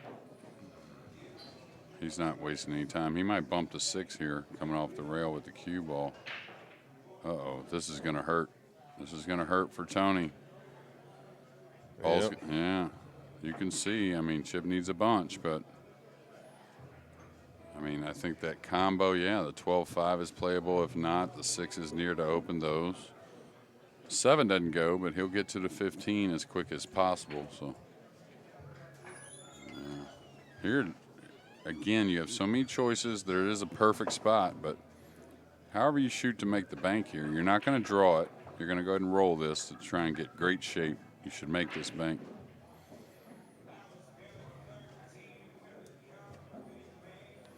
Now, are you going into this 12 ball? He or got you... straight here, and he's did jacked he? up, and he's drawn into the 2. So this is a funny angle. He may have to hold right there to play a 12-5, or he may play a 12-5 now. This one got funny. If he gets any kind of angle both ways, he can cheat it and get around. Now that's, you know, he's kind of in the same place he was. Yeah. I might have shot the 12-5 and left the 1 there to, you know, have a ball to play shape on. Right. You know, because you never know how these are going to get. Okay, not bad. Well, he's one big shot away from stealing this game. Yep. 7 does go. He's a little jacked up, and he doesn't have much angle. Yeah, I thought he moved the 2 last time on this last shot, and that's going to get corrected. He's jacked up here. He's stretched, Mark. He's a little flat. The thing is, if he just comes 1 rail out on the 6, you know, it's going to be tough to get from the 6 to anything else, maybe the 2 ball. Okay. He'd love to have an angle to come 2 rails here to get on the 7-12 first. Now, yeah. But I think he's forcing it if he does that. Not only is he jacked up, but he's stretched.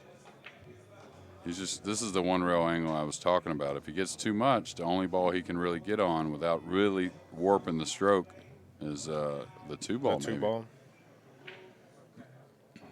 That's what he's looking at. Well, here on the 2, you want to stay, you know, unless you can get really, really good on it, but you want to stay with more angle. Uh-oh. Uh-oh. Well, all right. He can draw the ball to get shape on the 7. Now this one here, you usually don't get all the way where you want, but that's still all right. Oh. Oh, no. Yeah, and He's got him jacked up a little bit, but yeah, and that he was trying to force to get where he wanted. Right. And I don't think it really agreed with the shot too much, but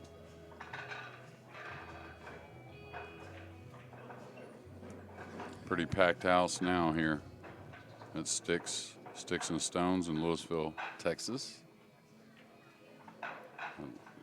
Looks like he's going to hang it.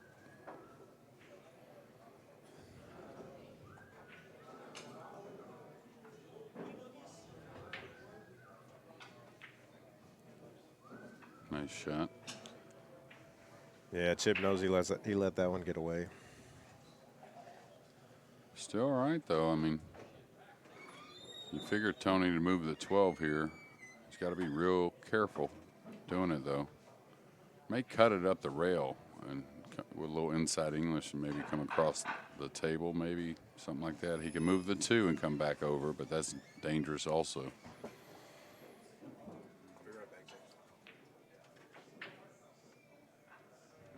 All right, took a little chance with the cue ball.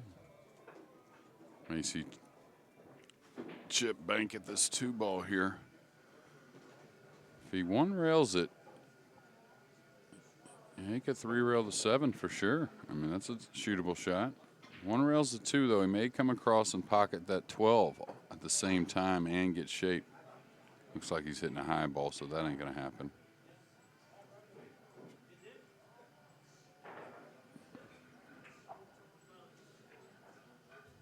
All right, Tony's sizing up shooting at this. Usually Tony, when he's... Looks like I would just knock this away and kill the cue ball. Oh, he played it. He played it.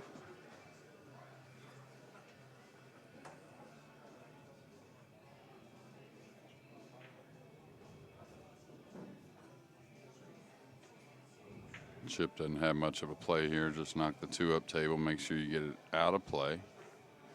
Real safe. Did he make this cross side? No. Okay.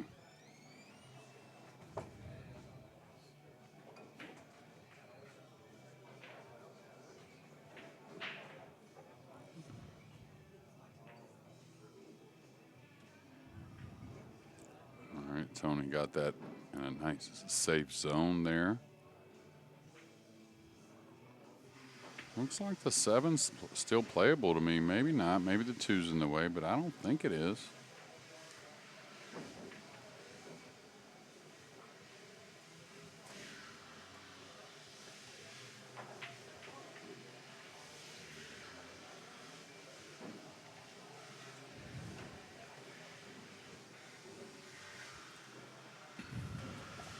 All right, Mark Gonzalez back with us.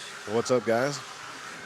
Not much. We see both players for the prelim match, if you want to call it that, for tomorrow. They're both in the house. Omar Alasheen and James Aranas. Nice. So we're going to have a little safety battle here for a little while, huh? A little bit. Looks like Chip's rearing up like he's 3 railing this 2, and that looks dangerous to me. Oh, he hit it great. I mean, like, just great.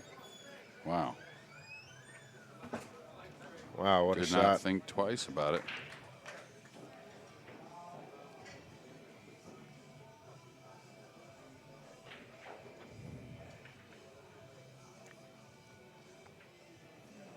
Almost 2 rails. Real close. For the 7 ball? Yeah. I know it kick banks. Looks like to me at 2 rails, though. I thought. Looks like he's kicking it.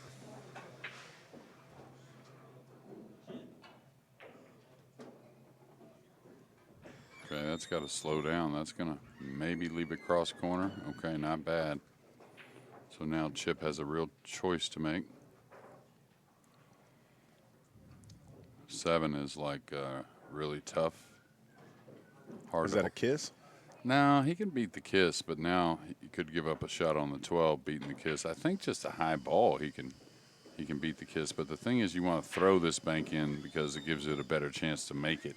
Okay. put a little more speed on the object ball that way as well. But otherwise, he's in a tough spot.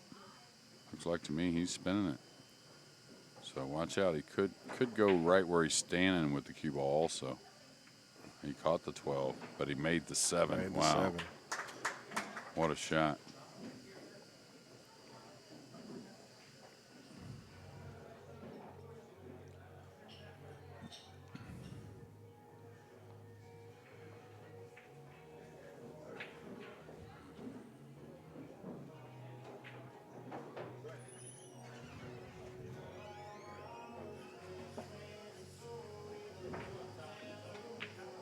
And man, that was a great game for Chip. He was down.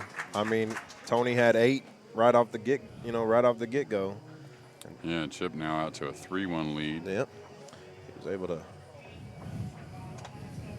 able to fight and claw and win that one. So you said you're going to be heading out to Florida to play? Yeah, there's a tournament at the end of April in Tallahassee that I'm going to play in. Okay. They got a Banks, 1 pocket, and 9 ball. So nice. Yeah, gonna see how it goes. Hell yeah! Well, good luck, man. Thanks, Mark. That'll be awesome.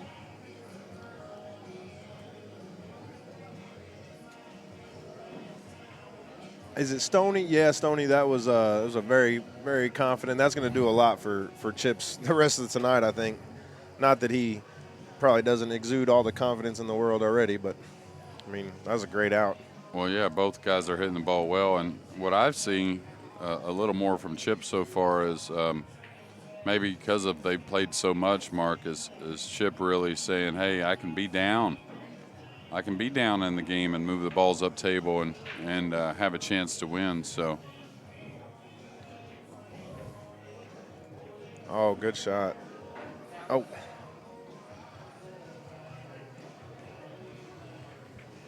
All right, guys, this is Mark Gonzalez. I'm going to jump out here, Jeremy. I'm going to let Billy Guy jump in here with you for a little bit. We appreciate you guys tuning in, and I'll be back here in just a little bit. All right, Mark.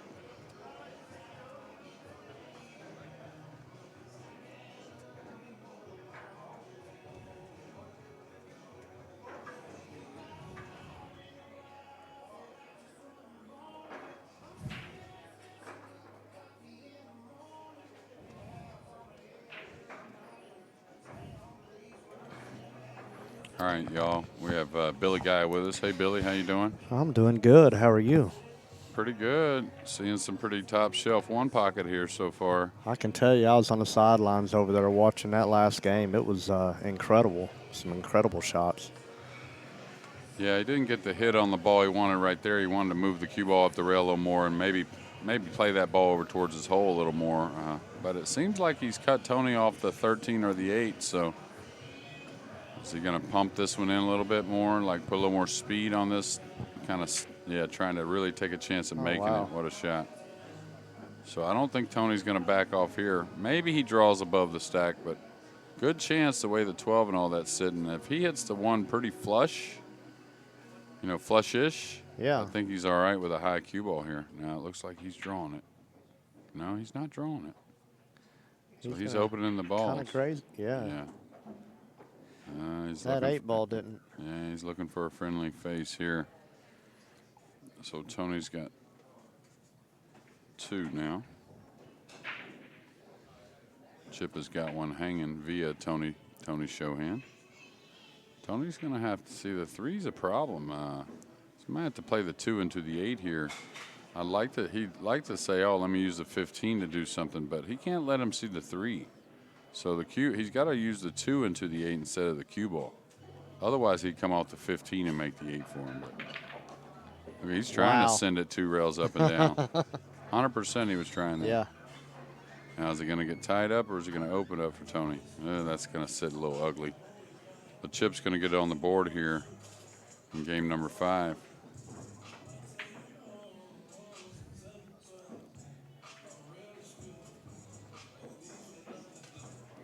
Pretty busy.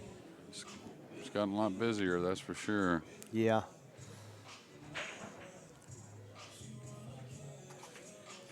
Yeah, a lot of names are getting in the house, too. What's that? A lot of names, pool players, and a Oh, lot yeah. of good, just you can tell a lot of the people that just really support. Yeah, for sure. Big, from around too, not just here in DFW. Yeah. So some from all over the state, some states away, countries away. Yeah. Here's one of them right here. He's going to come onto your screen. Omar Alasheen, Okay. who's playing Dodong James Aranis tomorrow. Yeah. And DD over there, too. yeah, they playing a 9-ball match, I think it is, or 10-ball. 10-ball maybe.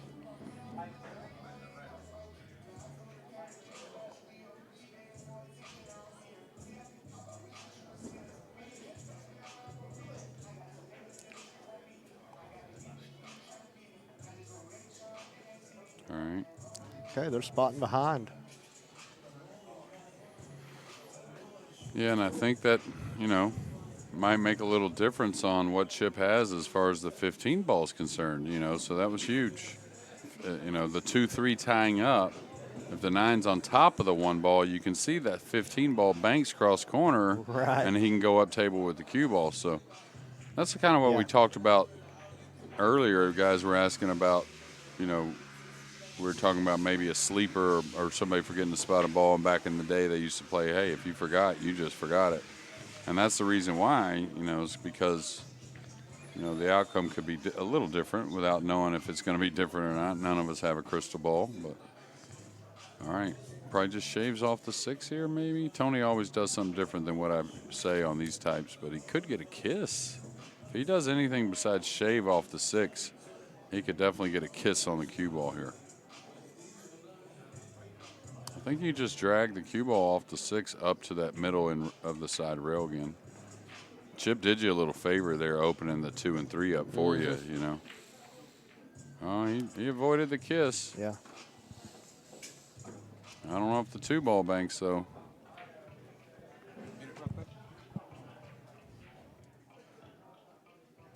So you got at your.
Tony a little upset there. Had a shot there to do a little damage, it looked like. I think Chip's going to shoot at this. I think he should shoot at the 9 or the 15. He's looking at the 12. Maybe the 12's better. Or the 10, rather. I'm sorry. It's hard on the colors sometimes. Yeah.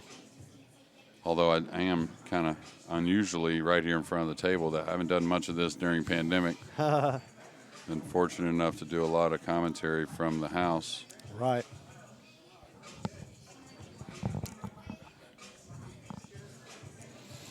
Looks like it's the 10. I think he's Does up. it go by the 15, though? Yeah, it does. It does? Okay. Yeah, it's a little tight. Now Yeah. he's looking at the 9 or the 15. I'm not sure which. Thing is that he has to kind of stun off of both of those or maybe do something different because the 2 ball's there.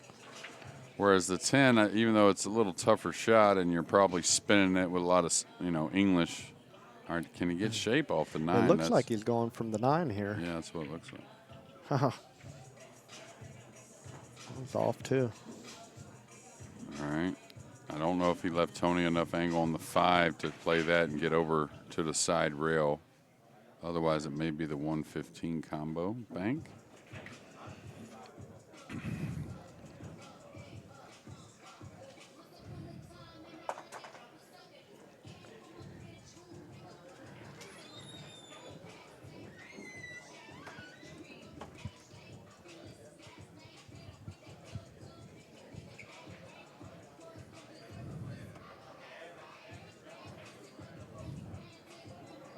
Looks like he's playing the 115.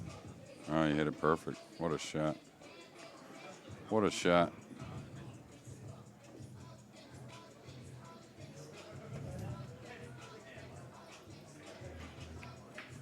Okay, he's going to try and get on the 9, I believe. I don't think the 1 goes.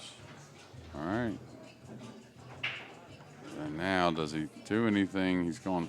I think he can beat the side pocket, but can he get by the 5? That's what I would wonder here. And he did. Just got by it. So I think Tony's got 5 now.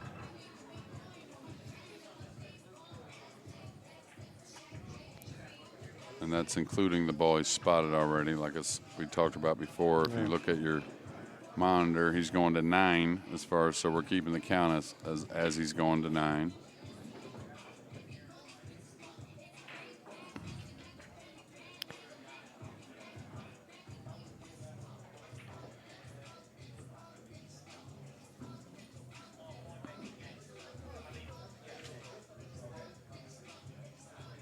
A little high.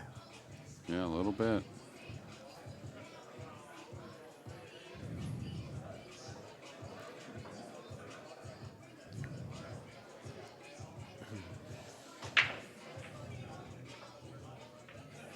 So Tony's got 7, actually. He needs 2.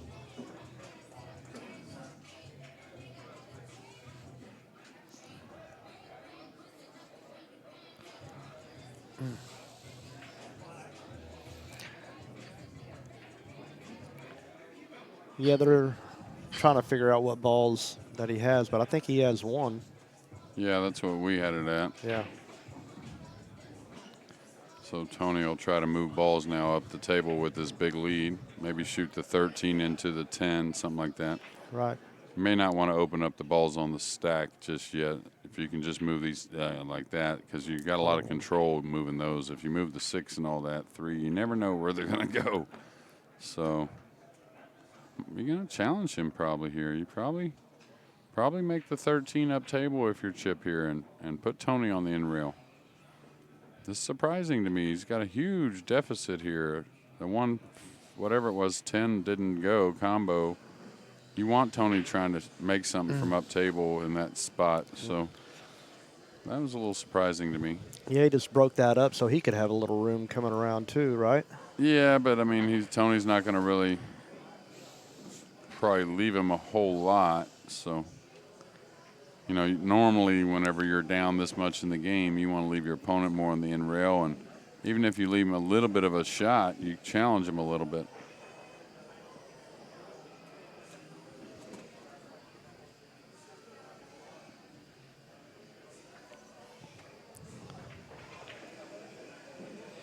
Yeah, Chip's really got to fire at something and make something happen here. Well, and you know, or leave him, you know, challenge him toughly in a tough spot where Tony's not going to shoot. You know, you maybe just put some heat on him. Maybe not just make something, but, you know, put one down here or put a bunch of balls down there and go from there. But so a little shocking to me, but commented earlier, Chip's very comfortable with the balls all up table, even when the score looks like that's not the thing to be doing.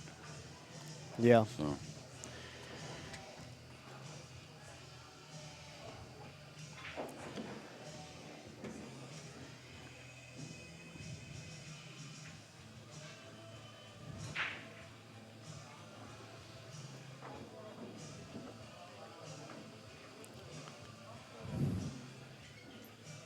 So does he take this 1 here and just drift the cue ball toward Tony's pocket? It looks like he's trying to make it, yeah. Yeah, he fired it. I don't know. Yeah, because he couldn't, you know, he couldn't leave the 1 down there also for Tony. Yeah, and He left the 14 right here too, but yeah. If Tony can catch a piece of the 1 with the cue ball, Tony's going to shoot this. Otherwise, he may not, just because the scratch on the side may be close. But I think he can catch the 1 here. Yeah, like that. Man, yeah, and that's going to. He nailed it. He still needs 2, though. He nailed it and couldn't. Or excuse me, get needs something 1 off that. Yeah, couldn't make anything off that.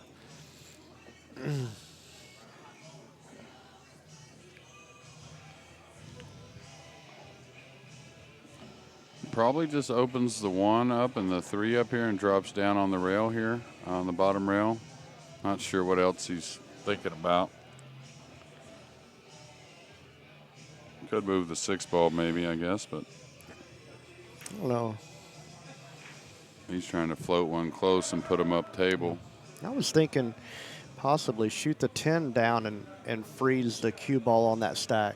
That would have been all right. You know, He did just to get you a ball down there. Yeah. You know, and He did pretty well here, though. yeah, oh yeah, he's This shot kind of, it added up pretty well. I mean, it made sense. Looked like you could see as easy as he hit it, he was in control a lot, so that's always what you want, especially in a big lead situation like this. He needs 1. yeah. Chip needs them all, so. Is he looking at the 6 cross corner here?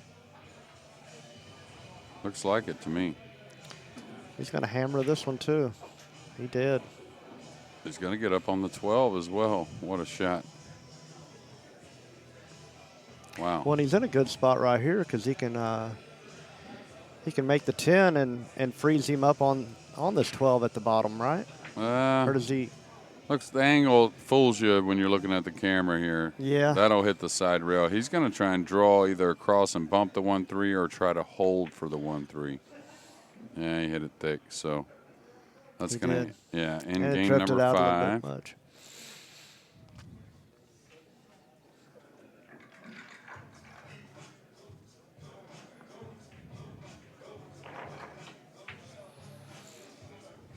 All right.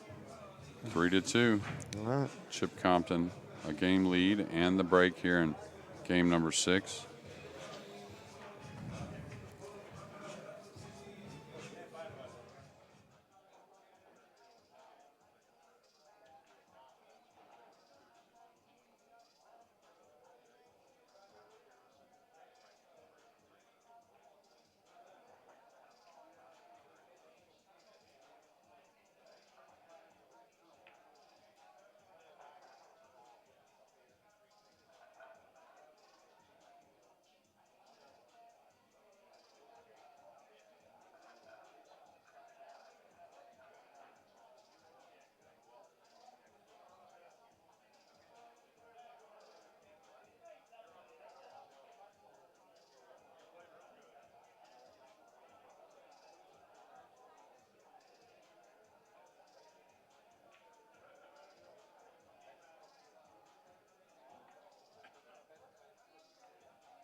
All right, back, ladies and gentlemen, we're back.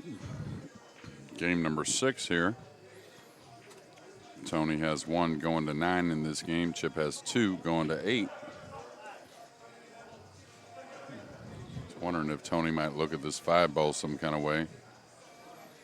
Doesn't appear the 1's too playable. Could bank the 2 long rail. Probably a little worried about that 5 ball above the stack. That does go to Tony's, Chip's pocket.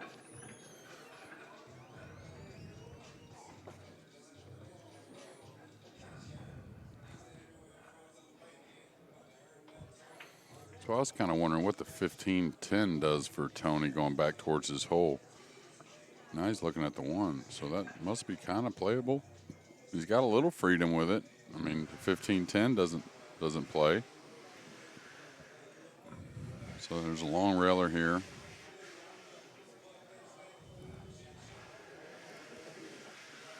Thing about the long railer, he probably needs to lay it down over the pocket a little bit.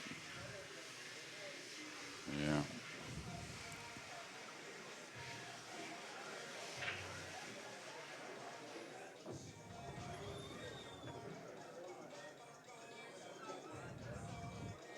Nothing wrong with just crossing the 5 over and putting them up table, but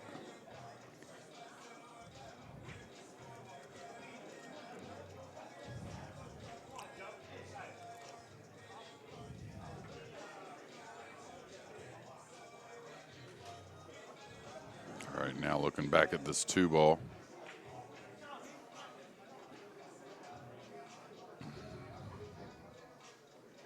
Good view there of the 1. Doesn't really do much, so now looking at playing off the 5. I better not get a kiss here. Okay, got by that. Now what's going to happen with the cue ball? Maybe he gave up the bottom of the 13 here. I don't think he gave it all up. Cue ball traveled a long ways. He was trying to open some balls on his side. Chip's got a 5 ball bank definitely, but rather work the 13 some kind of way if he can.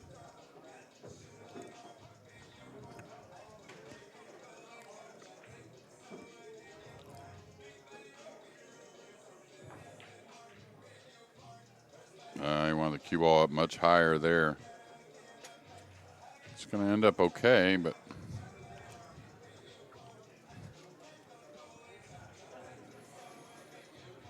no, it's not going to end up okay. Tony's got a cross corner here, and I think another one here. Now, he may have to play this bank a little different. He doesn't want to kiss the 15 coming out with the 13 kind of holding the cue ball up. May have to cut it a little more and stiff the bank. Joined once again by Mark Gonzalez. What's up, guys? How you doing, Jeremy? Not much. Oh, doing well. Good. What do we got here? So I just saw him make the cross bank there. Yeah, that puts Tony where he's got 2 going to 9. All right. So 2 apiece essentially.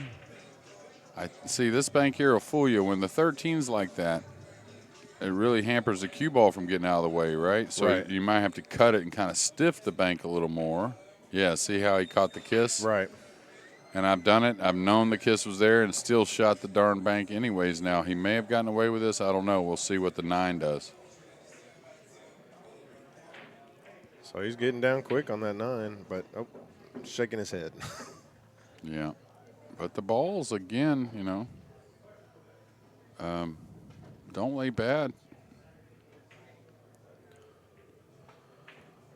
Don't lay bad for Chip, considering it's wow,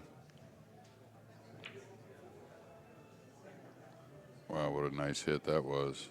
Almost made it. Wow. And if he'd have made that, I mean, there's at least, 4 more? If that. And did Tony broke this game, I believe, right? Chip broke first? Is that right? Tony broke first. Tony broke first. Tony okay, broke so first. Chip broke in this game. Yeah, Chip broke this rack.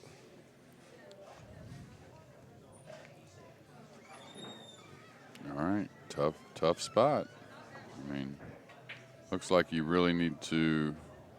Could kick 3 rails. Oh, he's looking at jamming the 12 on the 4 onto the 13 somehow. And blasting it out of there? Or? Yeah, well, it's all about what he can do with the cue ball. If you played a 6, you can play a 6 in the 13, but now you're cue ball is going to have movement, right? Right. So. Or this, you can fire it and just park the cue ball right there in the stack. And you're hoping they all wiggle out of there. Yeah. You talk about two balls, one ball going into another. That's two balls. You're worried about them kissing and one of them standing up. Well, you just add another little factor when you have a third ball involved. So he could shoot the 6 into the 13, go to the rail, and use the 5 to slow the cue ball down, but that's asking a lot. I might go right into the 5 with the cue ball here. And try to hold the cue ball, and hopefully the 6 moves the 13, and, Okay. Really the shot to me is find a kick shot that gets to the 13, but is he trying to bank this in?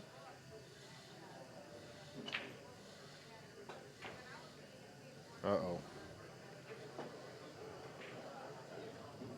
Yeah, I don't know if the bank really went, Mark.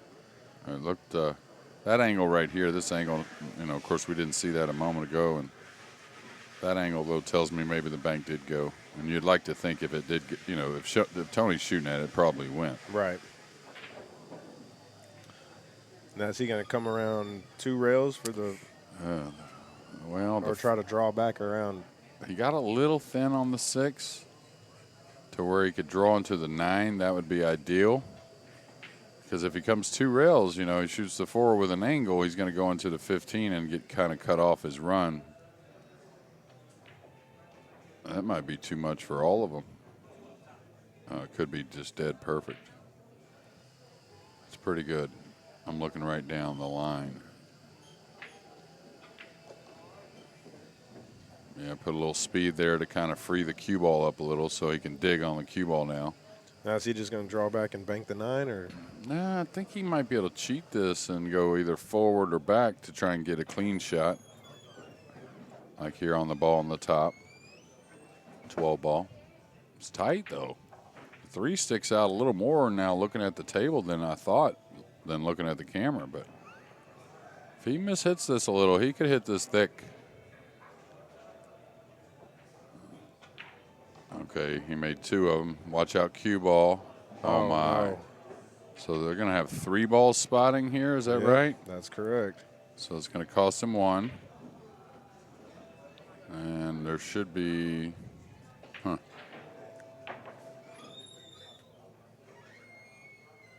Yeah, Chip should have. Yeah, Chip's got 5 actually to the good. Excuse us. Missed one on the run there. And the 7's sitting perfect to open the rack. So this first shot, he'll want to get on the 7. He wants to stay off the rail with the cue ball. That's the main thing. Oh, he's going to be really upset about that now. I mean, that's just going to be like knock the wind out of you right there. You get a real reprieve with the scratch from Chip Compton, and then, you kind of get yourself hemmed up here on the first shot. And this is almost worst case scenario. Yeah, I agree with you, Mark. Besides missing the ball and selling out, I mean, you would have probably felt better about that than you do this maybe, though.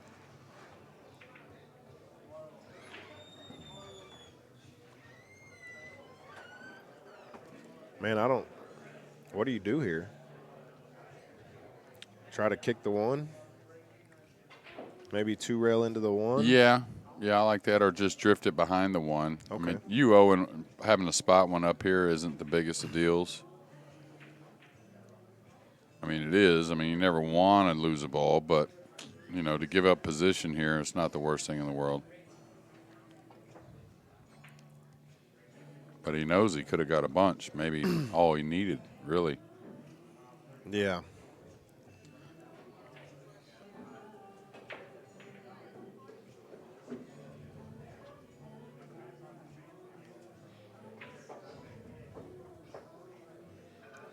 Well, we already know with these guys, nice shot. And the reason why that's a little better if you can, of course, you don't foul, but Chip's got to be aware of the 1 ball now. So when he plays any type of safety here, he's got to be aware of that bank.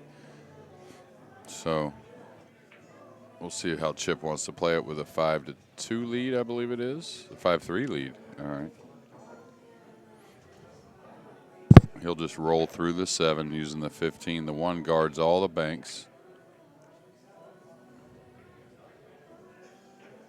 And this is where I would have been a little worried, a little bit maybe. Tony's not even considering the 2-ball.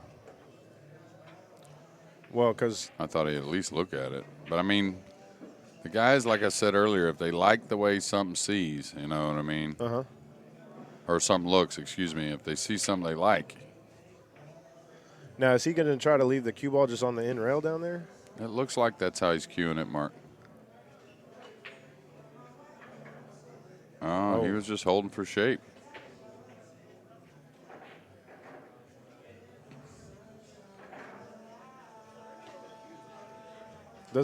Okay, he's not even looking at it, but I didn't know if the 12 goes by the 3 or not. I think it does. Okay. Well, it banks. Yeah, that's for sure. A few of them do. Yeah. So Chip's got 6 now, I think. Looks like he can kind of roll this bank and maybe brush the 3. I don't know if he was trying to right there, but nevertheless, he's going to carry a 7-3 lead into maybe a bank on the 9. Maybe he just kind of sends the cue ball to the middle of the end rail, knowing the 9 don't really bank in. Right. You know, you just play it down there, keep some heat on Tony.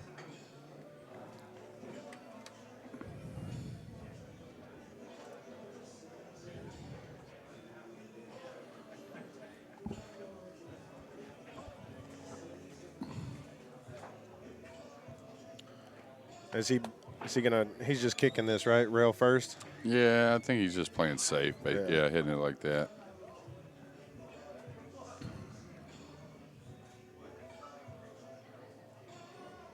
Okay, Chip's just going to look at moving a couple balls.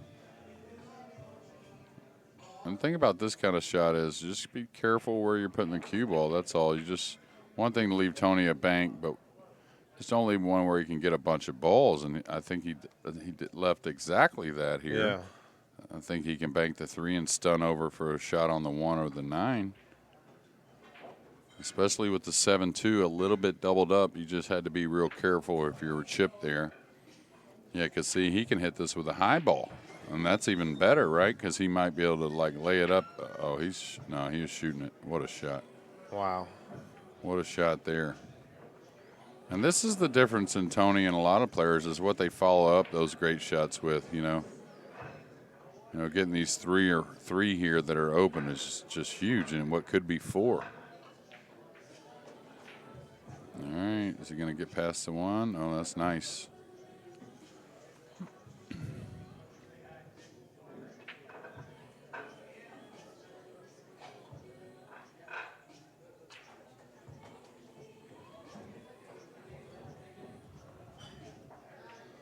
He was trying to hit the 2. Was he trying to put it to where he could bank it over? Maybe it was playable in a moment, but I would have been a little more concerned getting an angle to get on the 7 myself or take a chance at getting on the 7.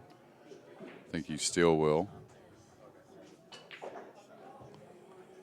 He's not going to get where he wanted, I don't think, and he's going to put himself in a little bit of an odd spot.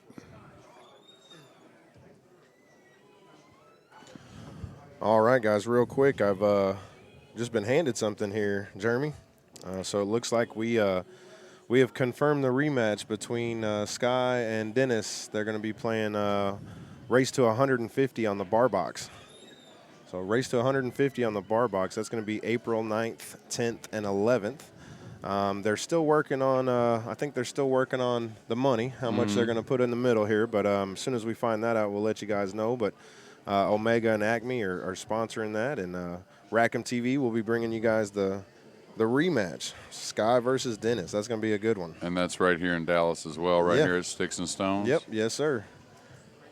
Yeah, I think Dennis beat Skylar last time on the big table. Now they're going to play a 7-footer session.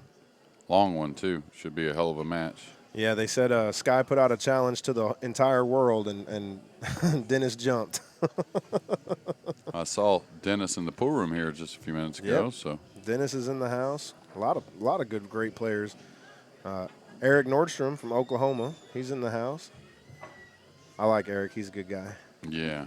A lot of guys from Oklahoma here. All right, Tony's fought back here in game number 6, trailing 3-2. It's a race to 9 here in day 1. Raced at 27 overall. He was trying to hit it off the 2 ball, and he cut it right by the 2 in the corner, and that's going to definitely give up a bank. You could hear a little ay after Tony let it go. Yeah. And that's the thing, you know, that kind of shot, I understand he was trying to hit the outside of the 2 and move them both over to his side. Nothing wrong with that at all. It's got to be more of a made sure thing, that type of shot, because you're not winning the game with the shot. And there it is. Yeah, so game number 6 is going to go to Tony. Chip. It will be Tony's break in game number 7.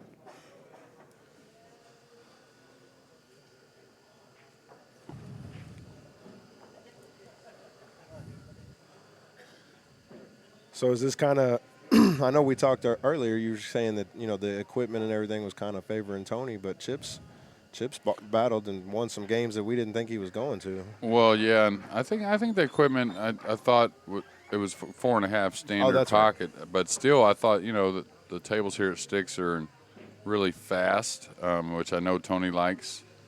Of course, if you play these days, you got to be prepared for fast cloth. But you know, Chip's definitely a guy that manages real well, and both guys started off great. And I wouldn't say Tony's really fallen off. Chip's just maybe managed a little better so far. A few decisions early. They're both breaking great. It's pretty ideal. I don't know. Can he get at that 13 maybe, Mark? The ball between the 11 and 10 there? Yeah, that's what I was looking at. If he can. You can come off the 9 and just drop below the 8 ball with the cue ball. You can do that. That's a good view. Yeah, I think that one you're going to switch to here. That gives us, maybe. Yeah, I think it might go. Well, the good thing is, you know, you can cut the 13 on to the 6 somehow and bank behind it, bank into it, and you can use the 11 to kind of slow the cue ball down a little bit. So you may see Tony do some, or it's Chip now, yeah. Right? Yeah. Okay. You may see Chip play something like that off the 13. Definitely wants to see. That's what he's looking at. He's looking at it. All right, even if I have to cut it, I can still stun off the 11 over to the side rail here, like that. Ooh, he almost made it. Yeah. Wow. And that's another thing too that you got to learn is you know, coming off of balls with the cue ball, because there it wasn't like a necessary thing. But sometimes you're stuck in a spot where you need to be able to go off not just 1 ball, but 2 balls essentially there like he did to get safe. All right. Looks like to me Chip may be able to get the 13 into the rail, into the back of the 8, maybe get under it, maybe the 8 goes off. Oh, he's just moving them both now. Did he get there? I don't think so. 9 ball. I'll tell you, though, this ain't easy. He could easily sell out with a miss hit here. Oh, pretty nice hit there. He didn't make it, but made sure he didn't sell out, Mark. Yeah.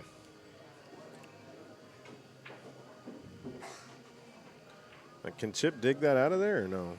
I don't think so. He's just wondering, how do I give it to him? And do I draw into the stack with a cue ball? Do I stun up the rail maybe? He's just going to spin softly up the rail. Oh, I didn't know if that 5 ball went by the 6 or not. Nah. Right, so he gave that one. Close. I think he's just going to, well, it looks like he might be playing the bank combo. Wow, what a shot. Drilled it. He's so good at those. It's amazing. Like, that's aiming a little bit, but that's a lot of feel, you know, so, and stroke for sure. Can't forget about the stroke. All right. Probably just shoots off. I mean, yeah, we'll switch up the camera here, get a little better look at what he's got as soon as Tony moves. Yeah, 2 here. rails. Yeah, just move this and make sure you're not giving up anything silly like an easy long rail bank or something. Now he came back to where Chip might 2 rail this 10.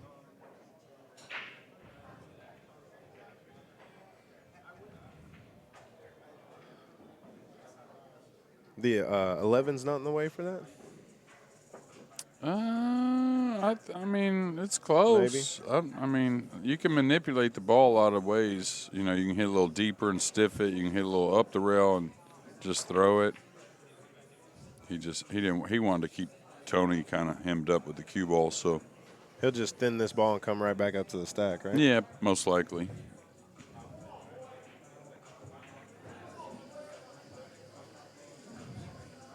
Yeah, he just didn't want to come out and give up the 5 ball, the 1 rail long Yeah, bank, exactly. right? Yeah. He didn't want to hit it hard enough.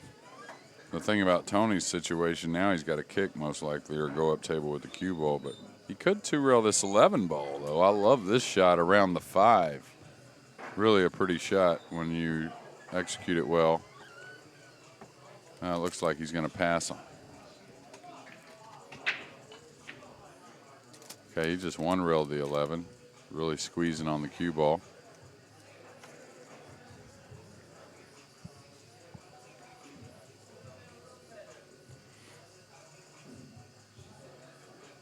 Well, is he going to cross bank the 11?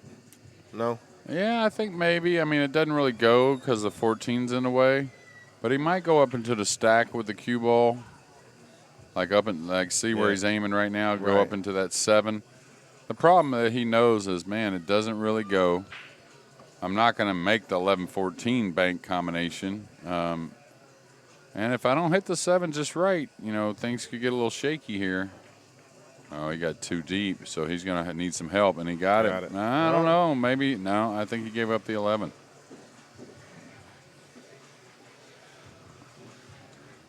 Yeah, I think he gave it up here.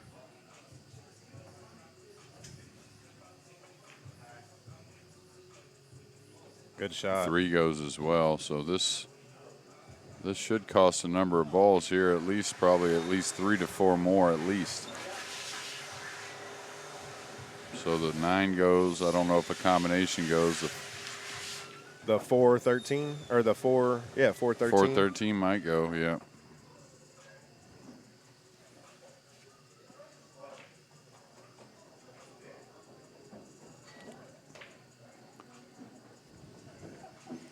All right. Well, he's got the angle to go into it, right? Yeah, and if he can catch the ball heavy enough, he might push the 1 down if he can catch the 12 heavy enough. I didn't think he was going to warp anything there, so nice shot, Tony. Smart, just keep staying in control. Now, is he going to get back out for the 7? Well, the 1 goes. Okay. So if he may have to follow to the rail and up above the 1 for a cut shot on the 1. Just like that. Yeah.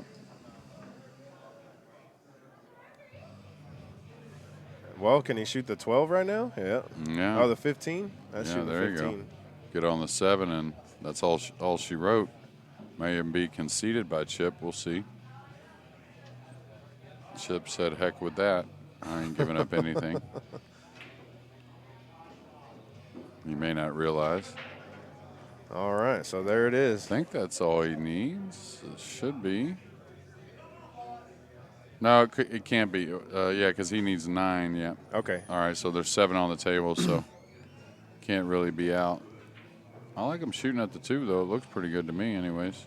It's a little twist. You got to twist it. Yeah, he said that's not. Yeah. Yeah, he already spotted the ball he owed. Yeah, he did. Yeah, he did. Yep. Yeah, it's game. Yeah, so. All right, well, Tony wins that one to make it 4-3, and it'll be Chip's break this time. Yeah, they're breaking really, really well, Jeremy. We'll be right back, guys.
We're back, ladies and gentlemen.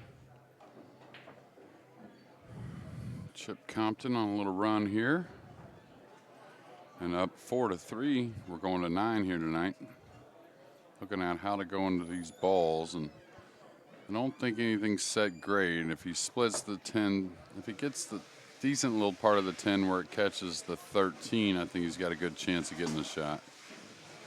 Yeah, well, yeah, I think he did all about it good.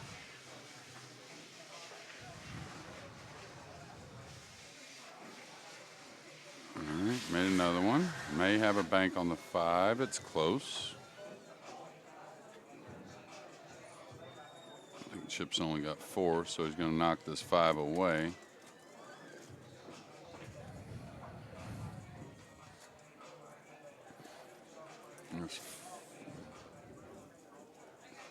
Looks like Chip's got 6.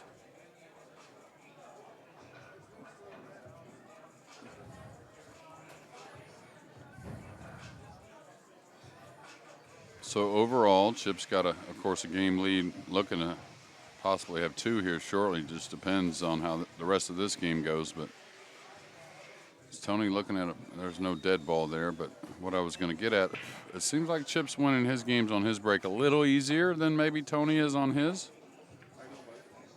He's kicking at this ball. He's kicking at this one, trying to throw it to the pocket, so it's got to be close. He hit it great. What a shot to get nothing afterwards. I don't know. This is tricky to get this ball out, I think, anyways. Not tricky to get out. He can hit it head on, I guess, but don't think he can bank it unless does he think he can throw it enough to get the cue ball out of the way here?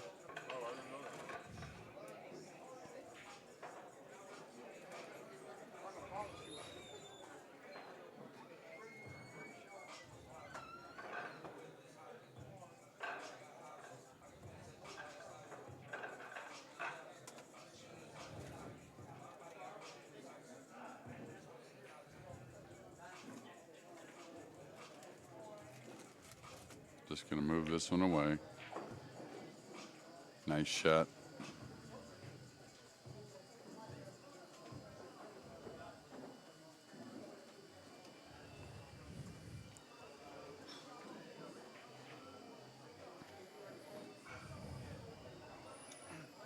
Chip with a pretty big lead here. Well, yeah, big lead, 6-1.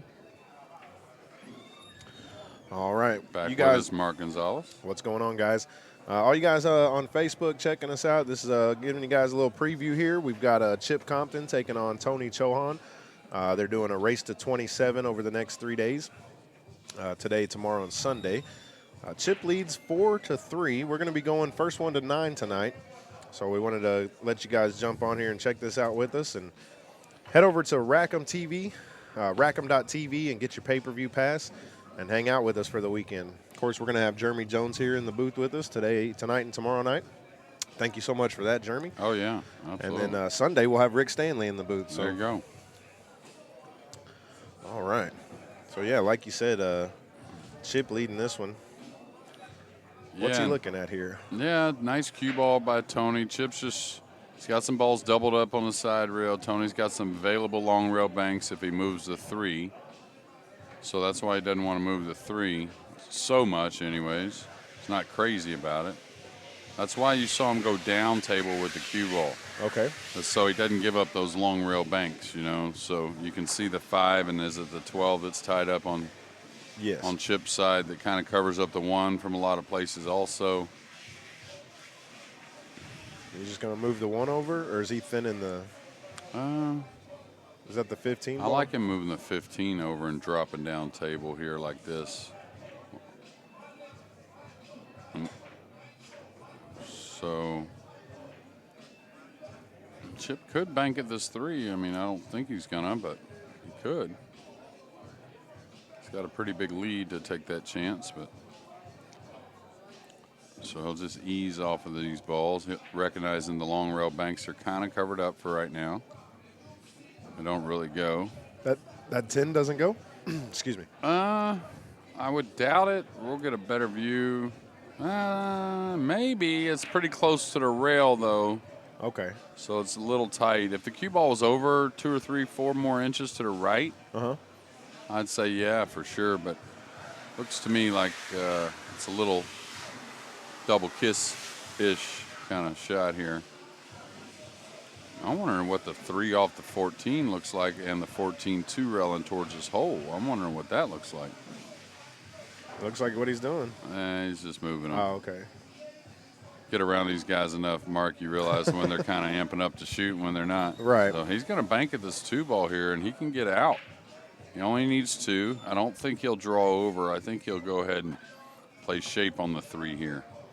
I don't think he has to draw back, like play safe. Oh, he did. That was surprising to me. A lot of times you want to play that safety, of course. But it looked like to me the bank sat real nice, meaning like a good chance of making it. So when you go to draw on the ball off of it, you kind of lessen the chance of making it a little bit. I thought he might just go for that and hold the cue ball over for shape. I know you give up a bank doing that, but it just kind of felt like he was going to at least hang the bank or make it. All right. Tony's, I wouldn't say frustrated, but he wants to get a little more something going than what's there maybe. Yeah. That's why you saw him do that right there. That's a great shot. Absolutely knew he wasn't ever going to give up. This ball goes? I think it might go. Wow, that would be amazing. Maybe Because it Tony doesn't. was very aware of that didn't go, he thought, So just come across the 2. Now that 1 and whatever it is doesn't go, he's got to be aware of the ball's getting tripled up down there. Now can he shoot the 10 ball? Maybe. Well, didn't even look at it. He's not considering it. He's trying to put him behind the 9, I guess, here. He went into that.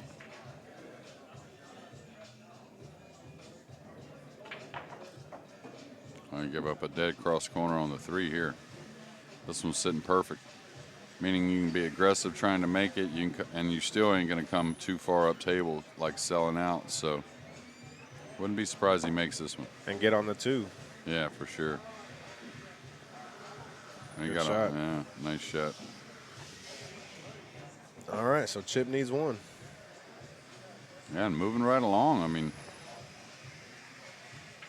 We have been playing for a few hours, 3 hours and 15 minutes here. Yeah, and they're on game number 8. Game number 9. Oh. Ooh, that would have been a rough scratch.